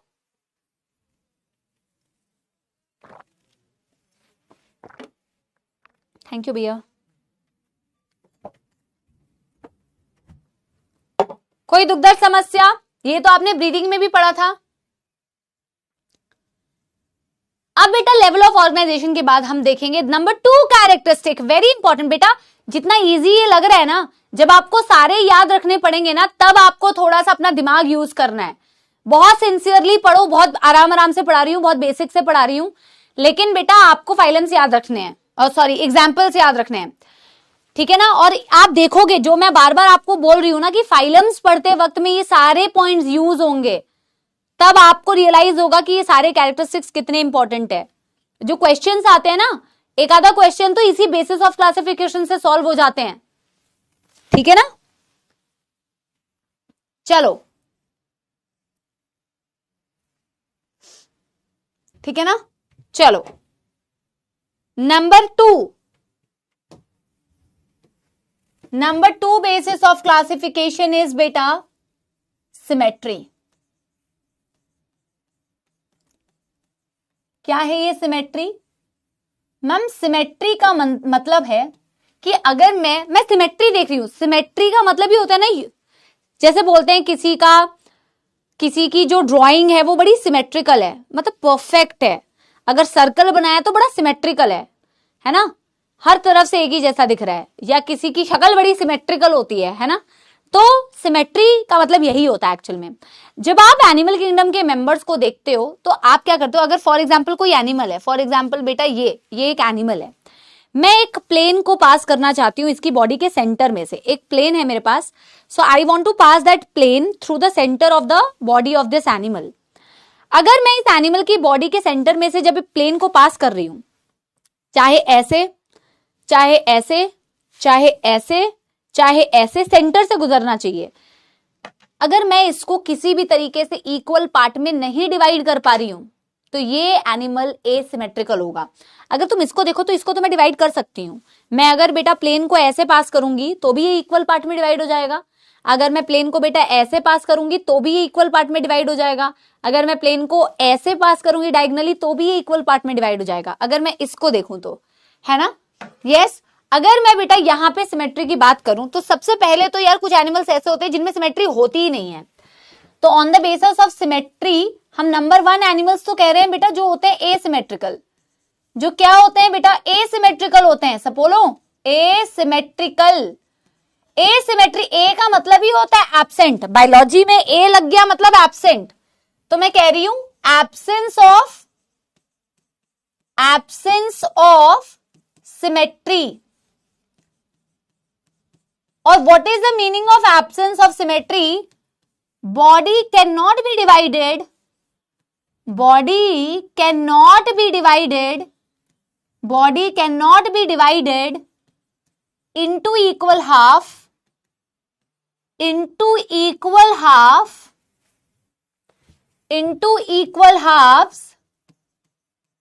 passing through any plane। मैं ना एक छवि बनाती हूं, एक ड्राइंग बनाती हूं, और जैसे कि मैंने कहा था सारे जो ये बेकार से कैरेक्टर्स है ना वो पॉरीफेरा में तुम्हें मिलेंगे। passing through any plane via center। NCERT कहती है mostly sponges are asymmetrical. Actually इसमें कुछ एक्सेप्शंस होते हैं बट एनसीईआरटी ने एक्सेप्शंस नहीं दिए तो हम भी बेटा जबरदस्ती का हीरो नहीं बनेंगे।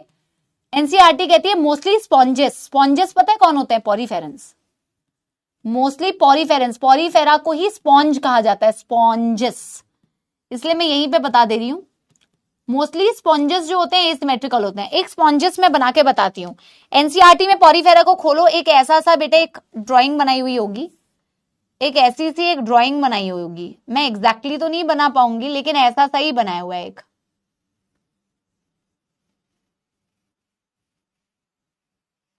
ऐसी एक ड्राइंग बनाई है जिसके बॉडी में बहुत सारे पोर्स दिखाए हैं। ये स्पॉन्जिला है, फ्रेश वाटर स्पॉन्ज, ठीक है ना? Yes, this is Porifera. ये क्या है? एक पॉरीफेरा है। पॉरीफेरा में एक स्पॉन्ज है।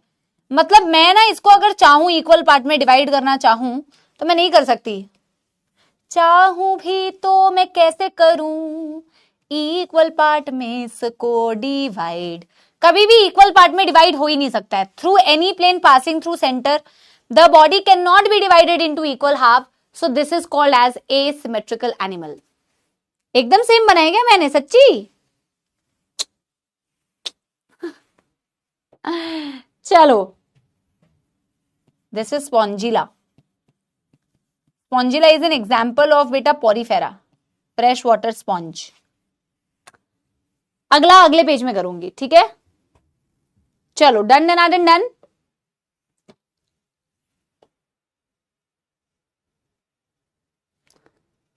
Done done done.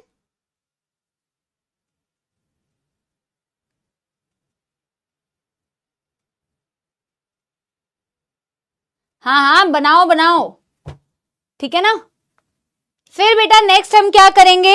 एनिमल्स जो सिमेट्रिकल होते हैं, बट सिमेट्रिकल में भी बेटा अलग अलग टाइप ऑफ सिमेट्री होती है। कुछ होते हैं जो रेडियली सिमेट्रिकल होते हैं, कुछ होते हैं जो बाइलेटरली सिमेट्रिकल होते हैं। क्यूट स्पॉन्जिला, यस। पूखी स्पॉन्जिला, तुम लोग बेटा जेनजीज वाले पूखी वर्ड अभी मैं यकीन में पढ़ा रही थी, मैंने कहा ये कौन से शब्द होते हैं भाई, हम अपने जीवन में पहली बार सुन रहे हैं।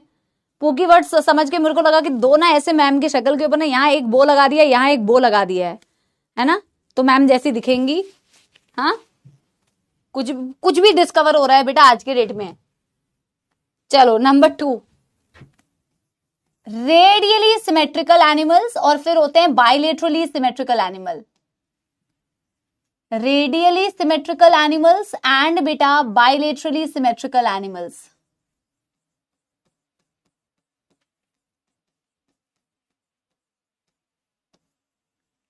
देखो जब सिमेट्रिकल बोल रहे हो, हाँ चलो चलो चलो चलो यार, आई डोंट नो बेटा, don't ask me the meaning, मुझे खुद ही नहीं पता है क्या क्या डिस्कवर कर चुके हैं आज के जनरेशन ने, ठीक है ना। चलो सुनो सुनो, जब मैं बेटा सिमेट्रिकल बोल रही हूं यानी कि आप एनिमल की बॉडी को इक्वल हाफ में डिवाइड कर सकते हो, पर कितने प्लेन्स में डिवाइड कर सकते हो उस पर डिपेंड करता है, वो रेडियली सिमेट्रिकल होगा या बाइलेटरली सिमेट्रिकल होगा। When you are saying animal is radially symmetrical, तो हम कहते हैं body can be divided into equal halves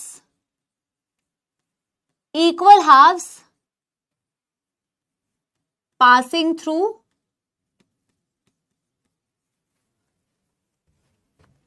any plane या more than one plane।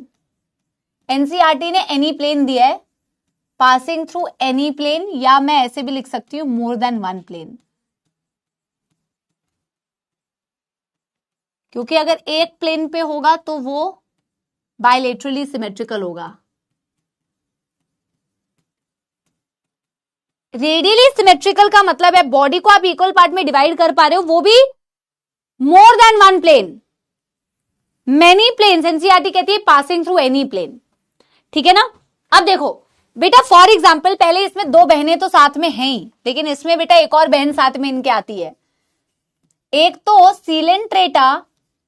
Coelenterata और टीनोफोरा तो है ही बेटा यहां, ये दोनों तो बेटा प्यार किया तो निभाना, प्यार किया तो निभाना, ये वो वाली हालत है इनकी, टीनोफोरा और इसकी। लेकिन इसके साथ साथ में यहां जो एग्जाम्पल आपको मिस नहीं करना है वो है एकाइनोडर्म में एडल्ट। अब मैं समझाती हूं क्या मतलब है एडल्ट का, what is the meaning of adult in this. Adult और लार्वा ये दो शब्द होते हैं, जैसे आप फ्रॉग पढ़ते हो, फ्रॉग का लार्वा होता है ना टैडपोल लार्वा, और फ्रॉग का एम्फीबिया में फ्रॉग एडल्ट होता है, फ्रॉग इज एडल्ट, फ्रॉग का लार्वा इज टैडपोल। वैसे ही स्टारफिश जो होती है ना बेटा, या एकाइनोडर्म्स जो होते हैं, उनमें भी ऐसे ही डेवलपमेंट होता है। ऐसे डेवलपमेंट को क्या बोला जाता है? Indirect development. ऐसे डेवलपमेंट को क्या बोला जाता है? इनडायरेक्ट डेवलपमेंट बोला जाता है, जहां डेवलपमेंट लार्वा के थ्रू होती है। क्या तुम्हारी मेरी डेवलपमेंट लार्वल स्टेजेस के थ्रू हुई है? नहीं। या तुम लार्वा थे? नहीं, पर तुम अभी हो, वो अलग बात है, ठीक है ना। बट हम लोग का लार्वा नहीं होता है बेटा, हम तो जैसे पैदा हुए होते हैं, मतलब इंसान के बच्चे को देख के बोल सकता है कि इंसान का ही बच्चा है। लेकिन बेटा अगर तुम टैडपोल को देखोगे तो फ्रॉग जो है ना, मतलब उसकी जो माँ है वो पहचानने से इनकार कर देगी, ये मेरा बच्चा हो ही नहीं सकता, ये मेरा बच्चा है ही नहीं, मैं नहीं मान सकती कि ये मेरा बच्चा है, क्योंकि जो बच्चा है, लार्वा है, वो मॉर्फोलॉजिकली डिस्टिंक्ट होता है एडल्ट से। उसको देख के माँ खुद पहचानने से इनकार कर दे कि नहीं नहीं नहीं, नॉट माइन, है ना। लेकिन इंसान का बच्चा जैसा दिखता है। You can understand this is इंसान का बच्चा, बिकॉज डायरेक्ट डेवलपमेंट होती है ना। For indirect development the larva is morphologically distinct from adult, मतलब शक्ल सूरत बिल्कुल अलग दिखती है। तो एकाइनोडर्म में भी ऐसा ही होता है, एक लार्वा होती है और एक होता है बेटा क्या, एक होता है एडल्ट, ठीक है ना। हाँ अब सुनो, तो जो इसका एडल्ट है ना उसमें रेडियली सिमेट्रिकल बॉडी दिखती है, बट जो लार्वा होता है ना उसमें बाइलेटरल सिमेट्रिकल दिखती है बॉडी। और इसीलिए यहां से क्वेश्चन बनता है, क्योंकि एकाइनोडर्म में दोनों तरीके की सिमेट्री दिखती है। मैं एक स्टारफिश बना के दिखाती हूं, पता नहीं मैं रेडियली सिमेट्रिकल वाला टाइप बना पाऊंगी या नहीं, बट मतलब मेरी भावनाओं को समझ जाना, मेरी भावनाओं को बस समझ जाना कि मैं कहना क्या चाहती हूं, ठीक है ना। जैसे स्टारफिश होती है, इसको आप इक्वल पार्ट में डिवाइड कर सकते हो, passing through more than one plane या पासिंग थ्रू वन प्लेन, ठीक है ना। भले ही आपको दिख रहा हो या नहीं, बट ऐसा होता है बेटा, ठीक है ना। You can divide the body into equal halves. अब मैं कैसे डिवाइड करूं कि बेटा ये इक्वल लगे, ठीक है ना। मतलब तो मेरी भावनाओं को समझो यार, ये ऐसे नहीं दिखेगा बेटा, है ना।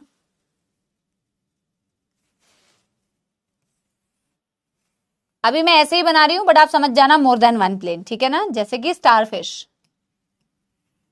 For example starfish. And starfish जो होता है एडल्ट फॉर्म होता है एकाइनोडर्मेटा का, adult echinoderm.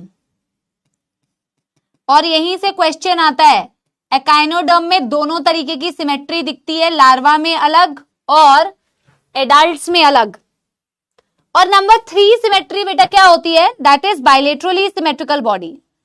Of course bilaterally symmetrical का यहां डेफिनेशन से भी क्वेश्चन आ जाता है। जब आप बाइलेटरली सिमेट्रिकल बॉडी बोलते हैं ना बेटा, तो बाइलेटरली सिमेट्रिकल का मतलब होता है यहां पे भी सिमेट्री तो है, बॉडी को इक्वल पार्ट में डिवाइड तो कर सकते हैं, लेकिन सिर्फ एक प्लेन से, passing through only one plane बेटा। यहां पे आप क्या बोलेंगे, body can be divided, body can be divided, body can be divided into equal half, क्योंकि सिमेट्री है, body can be divided into equal halves passing through only one plane, passing through center via only one plane, passing through center via only one plane। जब आप एक plane से ही body को equal part में divide कर सकते हो, जैसे एनसीईआरटी ने ना एक बना के भी दिखाया होगा, एक आर्थ्रोपोड बना के दिखाया हुआ है, ये है ना, ये एक आर्थ्रोपोड बना के दिखाया हुआ है एनसीईआरटी में, तुम देखोगे अगर। और ये पता है क्या बनाया हुआ है, ये हाइड्रा बना के दिखाया हुआ है रेडियली सिमेट्रिकल के लिए, ठीक है ना। तो तुम अगर इसको देखोगे क्रैब, तो body can be divided into equal part, बस सिर्फ एक प्लेन से पास किया है, ये मल्टीपल प्लेन से आप डिवाइड कर सकते हो, ठीक है ना। अब यहां बेटा एग्जाम्पल क्या होगा, अगर आपसे बेटा, आप देखो यहां से क्वेश्चंस कैसे बनते हैं, क्वेश्चन ऐसे बनते हैं, पहली बारी बाइलेटरली सिमेट्रिकल कहां से चालू हुआ, पहली बारी बाइलेटरली सिमेट्रिकल बॉडी कहां से दिखनी स्टार्ट हुई, तो प्लैटीहेल्मिन्थिस से, प्लैटीहेल्मिन्थिस अप टू कॉर्डेटा लिखोगे।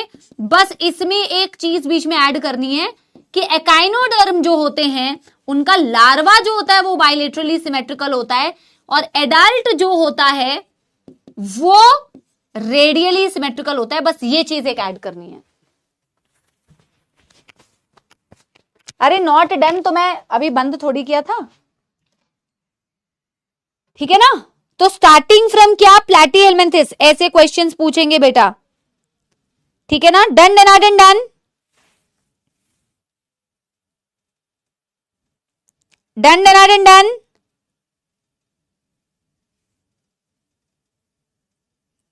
डन हो जाए तो बताना।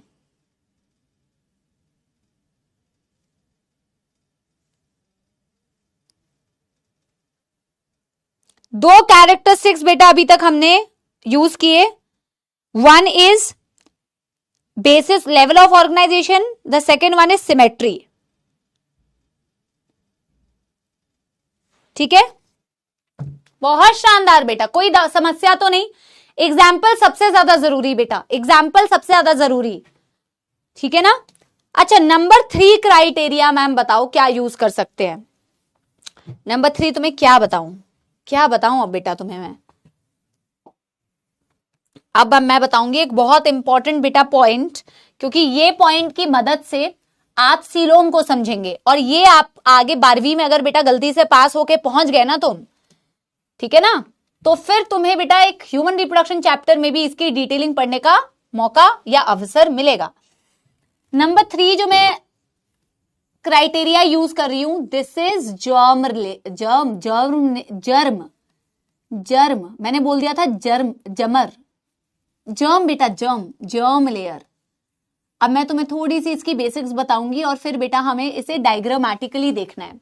जर्म लेयर होती क्या है भाई, जर्म लेयर होती क्या है, और जर्म लेयर का ही इस्तेमाल करके मैं तुम्हें बेटा क्या बता सकती हूँ, बॉडी में जो सीलोम बनता है वो बता सकती हूँ, ठीक है ना।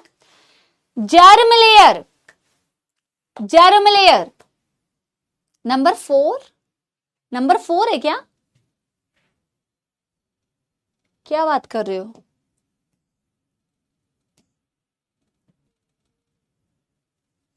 अरे नलायकों, ओहो सही बोला मैंने, अभी मैंने सही बोला कि गलती से अगर पढ़ के तुम पहुंच गए ना बेटा, गलती से अगर तुम पढ़ के पहुंच गए सही बोला मैंने एकदम, शर्म करो थोड़ी, नलायको ये सिमेट्री है, सिमेट्री ये अलग पॉइंट है। ओफो भाई सही बोला है मैंने, बिल्कुल सही। कभी कभी मुझे लगता है मैंने बच्चे को हर्ट कर दिया, सही किया मैंने, बिल्कुल सही किया।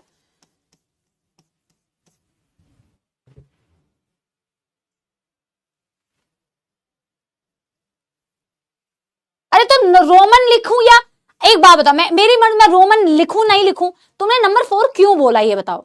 तुमने तो यही सोच के बोला ना, अपनी अपनी ना ये गंदी घटिया मिस्टेक को छुपाने की कोशिश मत करो। तुमने क्यों बोला? तुमने इसलिए बोला क्योंकि तुम्हें लगा ये सिमेट्री के अंदर ही लिखनी है हमें। Number 3 germ layer. अब समझो बेटा जर्म लेयर होता क्या है। जर्म मतलब जन्म देना किसी चीज को, तभी तो बोलते हो ना जर्म, है ना, जर्म सेल्स आगे जाके वो किसी ना किसी चीज को बनाता है। अभी देखो, है ना, जर्मिनेट में भी यही बोलते हो ना। जर्म लेयर जो होती है बेटा, है तो सिंपल सी बात, डिप्लोब्लास्टिक ट्रिप्लोब्लास्टिक, बट मैं तुम्हें अगर इतना बता के छोड़ दूं तो तुम्हें याद तो हो जाएगा, क्वेश्चन भी सॉल्व हो जाएंगे, बट एक्चुअल इसका कंसेप्ट नहीं समझ में आएगा। तो हम पहले बेसिक्स करते हैं और फिर हम एक्चुअल में जर्म लेयर को समझेंगे।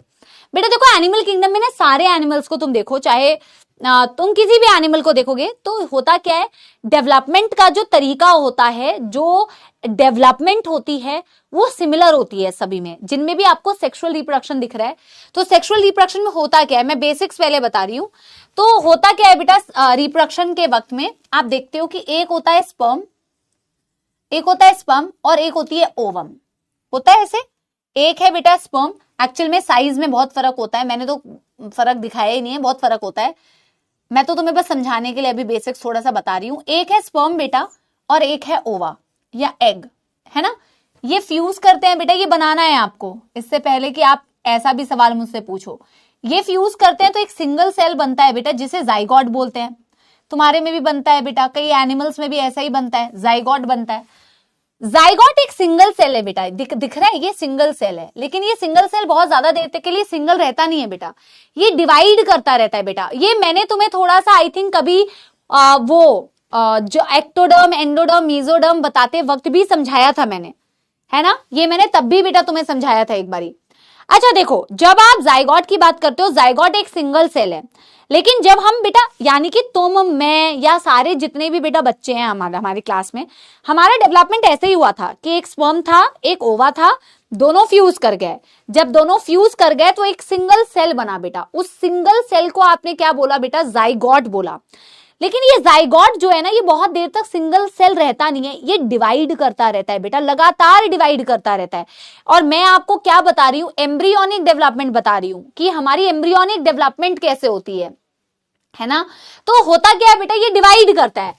जब ये डिवाइड करता है तो ये सिंगल सेल से क्या बनाता है, पहले 2 सेल्स बनाता है, ऐसे 2 सेल्स बनते हैं, 2 सेल स्टेज बोला जाता है बेटा। ये ना कहानियां पढ़ोगे, 12वीं में आप पढ़ोगे, लेकिन अभी मैं डायरेक्ट आपको ना जंप करके डायरेक्ट जर्म लेयर अभी कॉन्सेप्चुअली ऐसे नहीं बता पाऊंगी जब तक मैं ये नहीं बताऊंगी, है ना। Zygote is actually a single cell, लेकिन जाइगोट डिवाइड कर रहा है तो पहले 2 सेल्स बन रहे हैं, फिर ये डिवाइड कर रहा है तो बेटा ऐसे 4 सेल्स बनते हैं, ठीक है ना, 4 सेल स्टेज बनती है। फिर बेटा ये ऐसे डिवाइड करते रहते हैं, 4 से 8 बनते हैं, 8 से 16 बनते हैं। आपको मेरी बात समझ आ रही है? 4 से 1 2 3 4 5 6 7 8, मैंने तो बहुत सारा बता दिया है, मतलब मैं ऐसे दिखा देती हूं, 1 2 3 4 5 6 7 8 सेल्स बनेंगे। 8 सेल्स से बेटा क्या बनेगा, 16 सेल्स बनेंगी। इनके ना नाम भी होते हैं, मोर्यूला, ब्लास्ट्यूला, गैस्ट्रूला, ऐसी स्टेजेस होती है। मतलब मैं ये दिखा रही हूं फिलहाल कि ये डिवाइड करती रहती है, डिवाइड करती रहती है, डिवाइड करती रहती है, ठीक है ना। इसके बाद एक स्टेज बनती है जिसे बोलते हैं बेटा ब्लास्टूला। आपको भी नाम याद नहीं रखने हैं, आपको सिर्फ कंसेप्ट समझना है। एक स्टेज क्या बनी, ब्लास्टूला, और ब्लास्ट्यूला के बाद पता है क्या बनता है, वो स्टेज जिसकी मदद से मैं आपको जर्म लेयर समझा सकती हूं। ब्लास्टूला के बाद क्या बनता है, एक स्टेज बेटा जिस स्टेज को बोला जाता है गैस्ट्रूला। मैं इस स्टेज की क्यों बात कर रही हूं पता है, क्योंकि यही वो स्टेज होती है जब तुम इसका सेक्शन देखते हो, जब तुम गैस्ट्रूला का सेक्शन देखते हो जो एनसीईआरटी ने बनाया हुआ है। बच्चों को अक्सर समझ ही नहीं आता, एनसीईआरटी ने वो जो डिप्लोब्लास्टिक ट्रिप्लोब्लास्टिक दिखाया हुआ है, तो वो कैसे दिखा है एम्ब्रियोनिक लाइफ में? तुम्हारा सेक्शन देखा है तुमने गैस्ट्रुला का? कुछ एनिमल्स होते हैं जिनमें, अब ये सेल्स ही तो है बेटा, ये बॉल है, फुटबॉल जैसा जो सेल होता है, फुटबॉल तो अंदर से खाली है, बट ये अंदर से खाली नहीं है, इसमें तो सेल्स है ना बेटा, ये ठीक है ना, ये क्या है बेटा, ये तो सेल्स हैं। अब इसमें जो सेल्स है ना बेटा, वो 2 लेयर्स में भी अरेंज हो सकती है और 3 लेयर्स में भी अरेंज हो सकती है। जैसे कि अगर आप इस बॉल को देखो, जिसे आप गैस्ट्रुला बोल रहे हो, तो गैस्ट्रुला में जो लेयर्स हैं वो डिपेंड करता है कि डिप्लोब्लास्टिक एनिमल्स हैं या ट्रिप्लोब्लास्टिक एनिमल्स है। जब मैं इसका सेक्शन देखूंगी तो इसी गैस्ट्रुला में मुझे जर्म लेयर्स दिखती हैं, किसी में 3 जर्म लेयर्स दिखती हैं, किसी में 4, किसी में 2 जर्म लेयर्स दिखती हैं। समझ पा रहे हो बेटा? किसी में 3 जर्म लेयर्स दिखती हैं, किसी में 2 जर्म लेयर्स दिखती हैं। होती क्या है? ये सेल्स ही हैं, ये सेल्स ही हैं जो आपने अभी तक सेल्स बनाए हैं। किसी में 3 लेयर्स होती हैं, एक्टोडर्म बाहर, मेसोडर्म बीच में, एंडोडर्म अंदर। किसी में बेटा 2 जर्म लेयर दिखती है, सिर्फ एक्टोडर्म और एंडोडर्म, और इसी पर निर्भर करता है कि वो डिप्लोब्लास्ट होते हैं या ट्रिप्लोब्लास्ट होते हैं। मतलब गैस्ट्रुला वो स्टेज होती है दैट हैज बेटा जर्म लेयर्स। अब ये जर्म लेयर कैसी है? जर्म लेयर कैसी है? 2 है या 3 है, इस पर डिपेंड करेगा एनिमल्स का क्लासिफिकेशन। आपको बेसिक समझ में आए जो मैंने आपको बताया अभी? क्लियर है बेटा? ठीक है ना, इसीलिए मैंने बेसिक से बताया, बिल्कुल इसीलिए मैंने बेसिक से बताया, बिल्कुल ठीक है। अब मैं आपको एक्चुअल में वो सेक्शन दिखाऊंगी तो आपको समझ में आ जाएगा कि आपकी डिप्लोब्लास्टिक बनाई है तो उसको क्यों वैसे बनाया है, ट्रिप्लोब्लास्टिक बनाया तो क्यों वैसे बनाया है। क्योंकि अब मैं गैस्ट्रुला का सेक्शन देख रही हूं, अब मैं इसी का सेक्शन देखूंगी बेटा। जब मैं इसका सेक्शन देखूंगी एम्ब्रियोनिक लाइफ में, गैस्ट्रुला का सेक्शन देखूंगी, तो मुझे सेक्शन देख के समझ में आ जाएगा कि किस एनिमल की बॉडी में 2 जर्म लेयर्स है, किस एनिमल की बॉडी में 3 जर्म लेयर्स है। ठीक है ना? ठीक है ना? चलो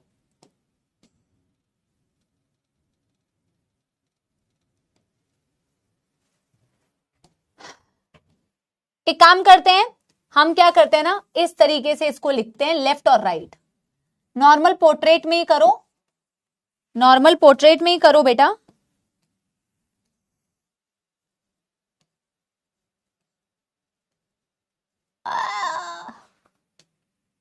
थोड़ा सा कट गया बट कोई बात नहीं। डिप्लोब्लास्टिक, ट्रिप्लोब्लास्टिक,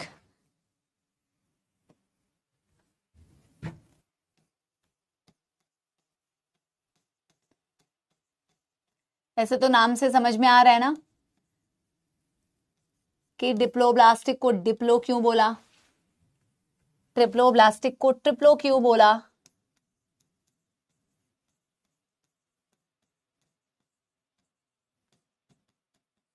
लेकिन एक सुंदर बोल रही हूं, एक सुंदर सी ड्राइंग बनाते हैं बेटा, है ना। Of course presence of 2 germ layers,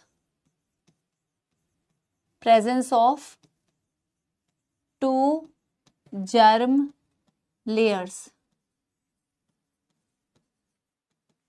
ectoderm, ectoderm and endoderm, and endoderm। और यहां आप क्या बोलते हो बेटा?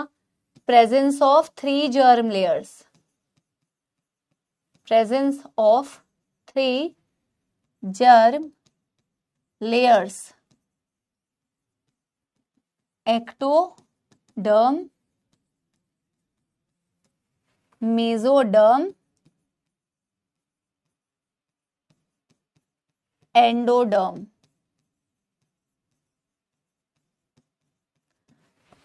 ठीक है ना? चलो ड्राइंग बनाते हैं बेटा एक, ये ड्राइंग जरूरी है।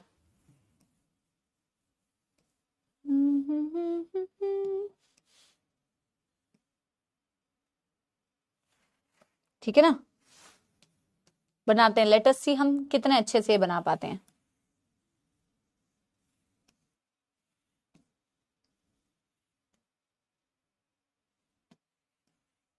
तुम्हारे पास अगर बेटा रंग नहीं है तो बिना रंग के बनाओ, कोई नहीं बेटा। अभी तो बेटा क्या ही है तुम्हारे बेटा, अभी तो तुम्हारे पास यही रंग है बेटा जीवन में, और कौन से ही रंग है तुम्हारे जीवन में वैसे भी पढ़ाई के अलावा।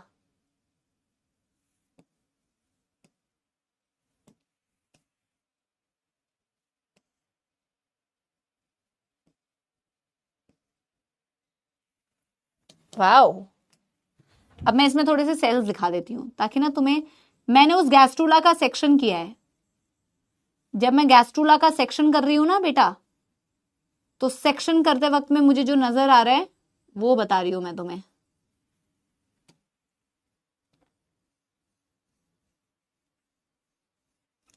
सेल्स में बना रही हूं, सेल लेयर बना रही हूं।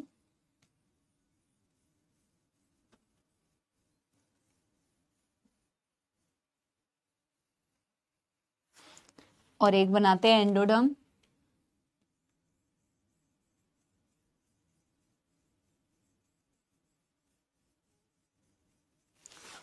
ठीक है ना, अब यहां पे भी बनाते हैं।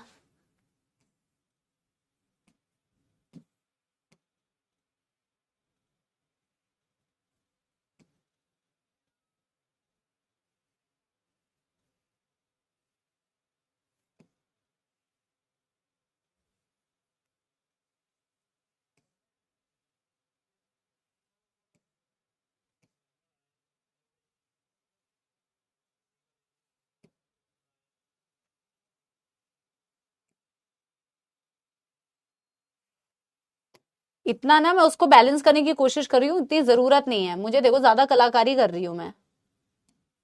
जरूरत क्या है, थोड़ा सा कम बैलेंस रहेगा कोई बात नहीं, पर नहीं, मुझे तो एकदम परफेक्ट सिमेट्री चाहिए।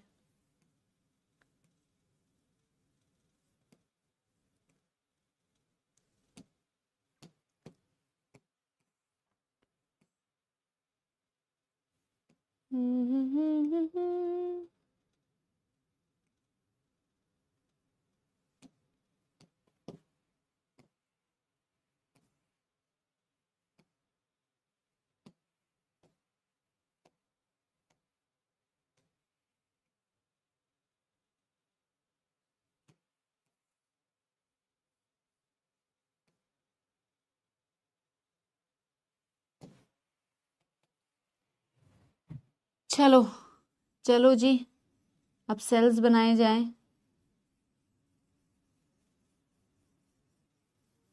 ठीक है, येलो वाले सेल्स बनाए जाएं।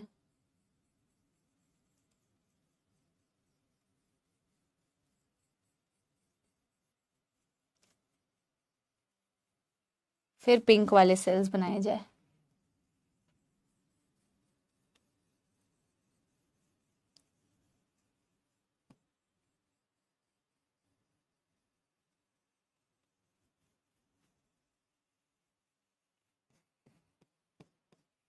ठीक है, ओ माय गॉड, रंगोली बना दी है बेटा हमने। नहीं, मैं नहीं कर रही कॉपी पेस्ट, हो गया मेरा, बन गया, क्या ही फर्क पड़ता है। अभी देखो बेटा बन गया है, अब ज्यादा बोलो मत, बड़े आए, हाँ टेक्निकल चीजें सिखा रहे हैं, ये कर लो मैम। आओ तुम अपना ड्राइंग देखो बेटा, तुम अपना बनाओ, मेरे पास तो फिर भी इक्विपमेंट्स हैं, तुम्हें तो हाथ से बनाना है। ठीक है ना, मैं तो बना के चली जाऊंगी, तब तक तुम यही बनाते रहोगे।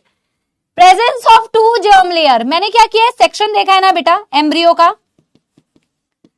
जब मैं सेक्शन ऑफ एम्ब्रियो देखती हूं या गैस्ट्रूला का सेक्शन देखती हूं, तो उसी पर बेटा निर्भर करेगा कि 2 जर्म लेयर पता चल रही है या 3 जर्म लेयर पता चल रही है।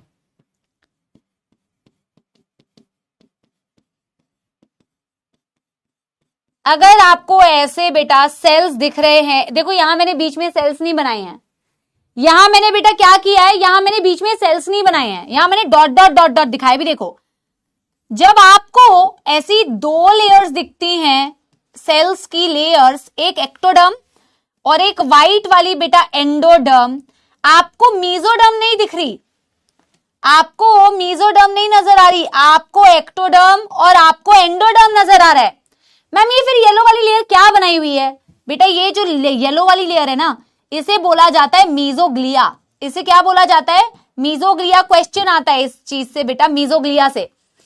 ये सेल्यूलर नहीं है बेटा, it is a non cellular, it is a non cellular jelly like substance, non-cellular layer present between ectoderm and endoderm, non-cellular jelly like layer present between ectoderm and endoderm, undifferentiated होती है, आगे जाके ये कुछ बना ही नहीं सकती, ये जर्म लेयर नहीं है बेटा, जर्म लेयर में तो सेल्स होते हैं जो आगे जाके आपके बॉडी पार्ट्स को बनाएंगे, किसी से बनेगा हार्ट, किसी से बनेगा बेटा ब्रेन, किसी से बनेगा स्पाइनल कॉर्ड, आप समझ रहे हो, लेकिन मीजोग्लिया से कुछ नहीं बनता है, वो अनडिफरेंशिएटेड होती है, वो आगे जाके बना नहीं सकती किसी भी चीज को, वो नॉन सेल्यूलर है, वो non cellular jelly like layer है present between ectoderm and endoderm, वो किसी भी पार्ट को बना नहीं पाएगी, it's not cellular, it's not cellular, समझ रहे हो? यस, तो मैं यहां पे लिख रही हूं मीजोग्लिया के बारे में, mesoglea is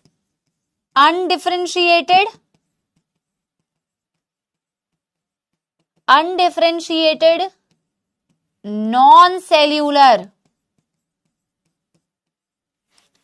non-cellular jelly-like layer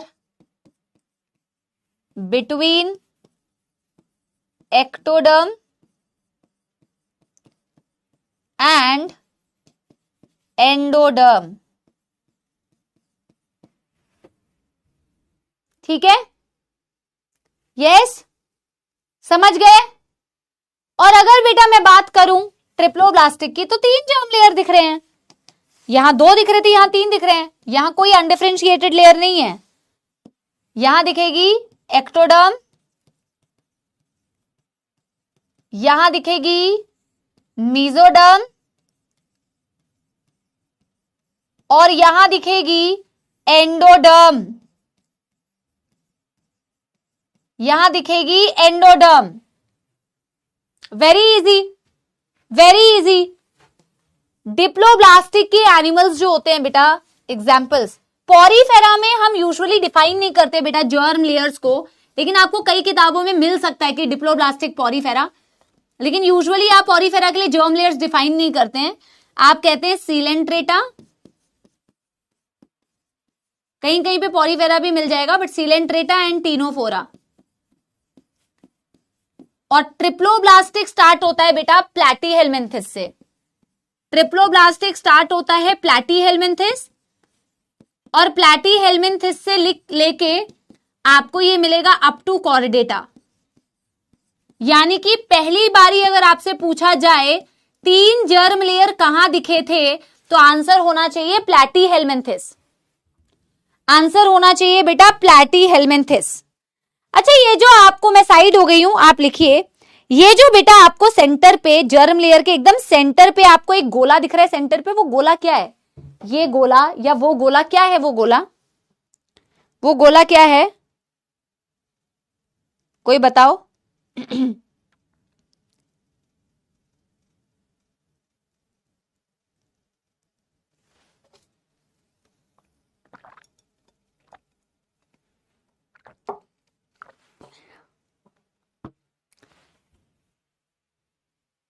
gut lumen, gut lumen, जिसके पास जूलॉजी में डीजी है वो तो बेटा गट बता देंगे, हैं?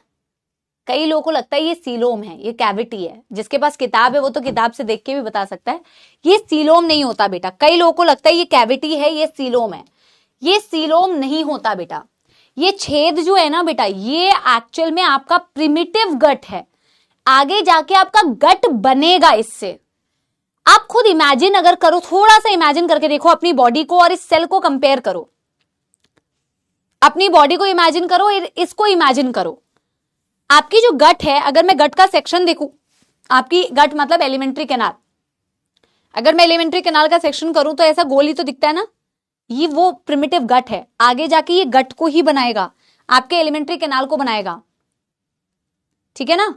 अभी मैं आपको सीलोम पढ़ाऊंगी ना, तो आप इन जर्म लेयर्स को और अच्छे से रिलेट कर पाएंगे, एक्टोडर्म, मीजोडर्म और एंडोडर्म को आप और अच्छे से रिलेट कर पाएंगे, और तब आप और बेटर समझ पाएंगे कि ये जो है ये आपकी प्रिमिटिव गट है, आपकी एलिमेंट्री कैनाल है। प्रिमिटिव मतलब पुरानी, जो पहले बनती है, आगे जाके इसी से तुम्हारा गट बनता है, it is not coelom, it is not coelom. तो इसीलिए मैं लिख दे रही हूं, ये सीलोम हो भी नहीं सकता बेटा, सीलोम ऐसे बनता ही नहीं है, ये सीलोम हो भी नहीं सकता, सीलोम ऐसे नहीं बनता। सीलोम बॉडी कैविटी होती है, और बॉडी कैविटी ऐसे थोड़ी बनती है। अभी मैं समझाऊंगी बॉडी कैविटी कैसे बनती है, लेकिन कई लोगों को लगता है कि ये जो है आपकी सीलोम है, सीलोम ऐसी होती ही नहीं है। डन, डन डनाडन, डन कर लिया बेटा।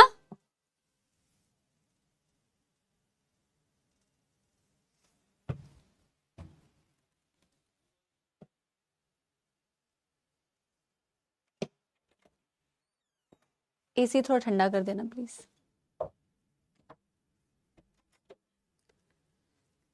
ठीक है, अब बेटा मैं थोड़ा सा आपको सीलोम का कॉन्सेप्ट बता रही हूं। वैसे हम पूरा सीलोम आज पढ़ नहीं पाएंगे क्योंकि सीलोम इटसेल्फ एक बड़ा टॉपिक है। लेट अस सी हम सीलोम कितना पढ़ सकते हैं। यहां तक हो गया है तो एक थम्स अप दे दो, यहां तक हो गया है तो एक थम्स अप दे दो बेटा। ठीक, ट्रिप्लोब्लास्टिक डिप्लोब्लास्टिक एग्जाम्पल समझ में आए?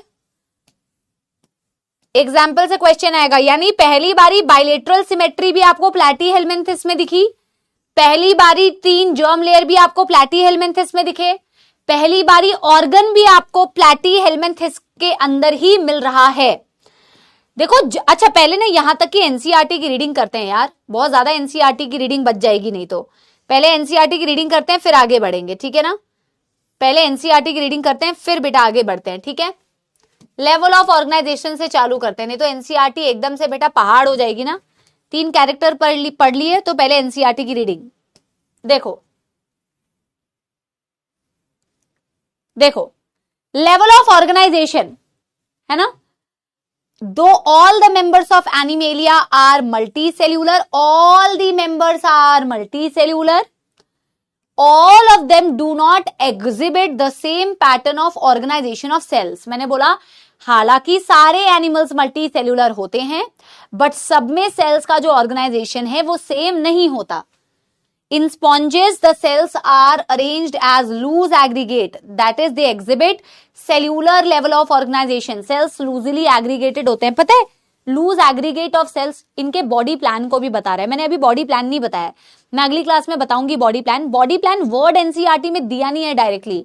बॉडी प्लान्स होते हैं बेटा loose aggregate type of, cellular aggregate body plan, tube within tube body plan, blind sac body plan. लेकिन बॉडी प्लान एनसीईआरटी में डायरेक्टली नहीं दिया हुआ, बट बॉडी प्लान की मदद से आप उनके एलिमेंट्री कैनाल को समझ सकते हैं कि कंप्लीट एलिमेंट्री कैनाल होता है या इनकम्प्लीट। अभी बताया नहीं है मैंने तो इसके बारे में मैं अभी डिस्कशन नहीं कर रही हूँ। इन्होंने बताया किसी की बॉडी के अंदर सिर्फ सेल्स होते हैं, जैसे उसे सेलुलर ग्रेड ऑफ ऑर्गेनाइजेशन बोलते हैं, जैसे पॉरीफेरा में मिलते हैं। Some division of labour occur among the cells, of course उन सेल्स के बीच में आपस में कुछ डिवीजन ऑफ लेबर डेफिनेटली आपको दिखता है। फिर बोला in coelenterate the arrangement of cells is much more complex. Of course complex होगा ना, कॉम्प्लेक्स का मतलब एडवांस, एक बेटर ऑर्गेनाइजेशन आपको दिख रही है। कैसी दिख रही है बेटा? Here the cells performing the same function are arranged into tissues. यहां सेल्स जो एक जैसा काम कर रहे हैं उनको आप टिश्यू बोल देते हो। Similar sales performing a particular specific function, उन्हें आपने एपिथेलियल टिश्यू बोल दिया या कनेक्टिव टिश्यू बोल दिया या मस्कुलर टिश्यू बोल दिया, जिनका काम एक जैसा है। इसे आपने बोला tissue grade of organization. Higher level of organisation that is organ level of organization is exhibited by members of Platyhelminthes and उससे भी other higher phyla where tissues grouped to form organ, नहीं एक second, a still higher level of organization that is organ level is exhibited by members of platyhelminthes and other phyla where tissues are grouped together to form organ is specialized to perform a particular function। इन्होंने sentences को ना mix कर दिया है। Higher phyla में आपको और better organisation दिखती है, जैसे ऑर्गन ग्रेड ऑफ ऑर्गेनाइजेशन दिखती है, जहां टिश्यूज फर्दर ऑर्गेनाइज करते हैं बेटा ऑर्गन्स में, और वो पर्टिकुलर ऑर्गन एक पर्टिकुलर फंक्शन कर सकता है। तो और बेटर आपको एडवांसमेंट दिख रही है। पहले सिर्फ सेल्स दिख रहे थे, अब आपको टिश्यूज मिल गए। टिश्यूज को सबको अपना अपना काम पता है, फिर टिश्यूज ने ऑर्गेनाइज करके ऑर्गन बना लिया, ऑर्गन्स को अपना अपना काम पता है। लेकिन in animals like Annelida, Arthropoda, Mollusca, Echinodermata, Chordata, organs have बेटा associated to form functional systems, यानी कि organ system, each system concerned with a specific physiological function. Physiological function मतलब जो फिजियोलॉजी तुमने पढ़ी, डाइजेशन, रेस्पिरेशन, सर्कुलेशन, एक्सक्रीशन, वो सारी physiological function, and this pattern is called as organ system level of organisation. ठीक है ना। Organ system in different group of animal exhibits various pattern of complexities. बोला, अच्छा ये हमने अभी पढ़ा नहीं है, डाइजेस्टिव सिस्टम, सर्कुलेटरी सिस्टम, तो ये हम अभी यहीं पे छोड़ रहे हैं। बोला जिनके पास ऑर्गन सिस्टम होते हैं फिर वो अलग लेवल की कॉम्प्लेक्सिटीज को दिखाते हैं। जैसे ऑर्गन सिस्टम्स में अलग अलग एनिमल्स के पास अलग अलग टाइप का डाइजेस्टिव सिस्टम होता है, अलग अलग टाइप का सर्कुलेटरी सिस्टम होता है। अभी हमने पढ़ा नहीं है तो मैं इसको टच नहीं कर रही हूं अभी, ठीक है ना। अगला हमने क्या पढ़ा है बेटा, हमने सिमेट्री पढ़ी है। बोला animals can be categorised on the basis of their symmetry. Sponges यानी कि porifera, porifera are mostly asymmetrical. मैंने तुम्हें बोला ना mostly asymmetrical, mostly asymmetrical, exceptions होते हैं बट हमने यही पढ़ना है जो एनसीईआरटी में दिया है। स्पॉन्जेस यानी कि पॉरीफेरंस आर बेटा mostly asymmetrical. Any plane that passes through the centre does not divide them into equal halves. मतलब आप किसी भी प्लेन से पास कर लो, आप इक्वल पार्ट में इन्हें डिवाइड नहीं कर सकते। When any plane passing through the central axis of the body divides the organism into two identical halves, it is called as radially symmetrical body, जैसे coelenterate, ctenophores and echinoderm। आप यहीं पे NCERT में लिखो echinoderm का adult जो होता है वो रेडियली सिमेट्रिकल बॉडी एग्जिबिट करता है। Any plane divided into equal halves. फिर बोला animals like annelid, arthropod etcetera, etcetera में मैंने आपको पूरा बताया है। प्लैटीहेल्मिन्थेस से शुरू करके कॉर्डेटा तक body can be divided into identical left and right half only in one plane that exhibits बेटा बाइलेटरल सिमेट्री। और डायग्राम पीछे जो वो दिखाया हुआ है बेटा जो मैंने आपको बताया है ना, ठीक है ना। यस, आगे बेटा क्या है, डिप्लोब्लास्टिक एंड ट्रिप्लोब्लास्टिक यानी germ layer.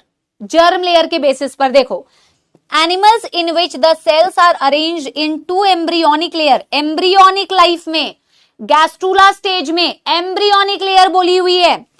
External ectoderm and internal endoderm, they are called as diploblastic animal, जैसे सीलेंट्रेटा, जैसे ctenophora. And undifferentiated layer, undifferentiated और डिफरेंशिएटेड का क्या मतलब होता है। डिफरेंशिएटेड मतलब स्पेशलाइज होगी, आगे जाके एक पर्टिकुलर फंक्शन परफॉर्म करेगी। अनडिफरेंशिएटेड का मतलब है वो कुछ नहीं बनाएगी बेटा, आगे जाके कोई फंक्शंस उसका स्पेसिफाई नहीं होगा। It is mesoglea present in between ectoderm and endoderm. ये डायग्राम में जो रेड वाला है इसे सॉलिड दिखाया कलर, सॉलिड कलर, कोई सेल्स नहीं बनाए हुए क्योंकि ये अनडिफरेंशिएटेड लेयर है, इसे मीजोग्लिया बोलते हैं।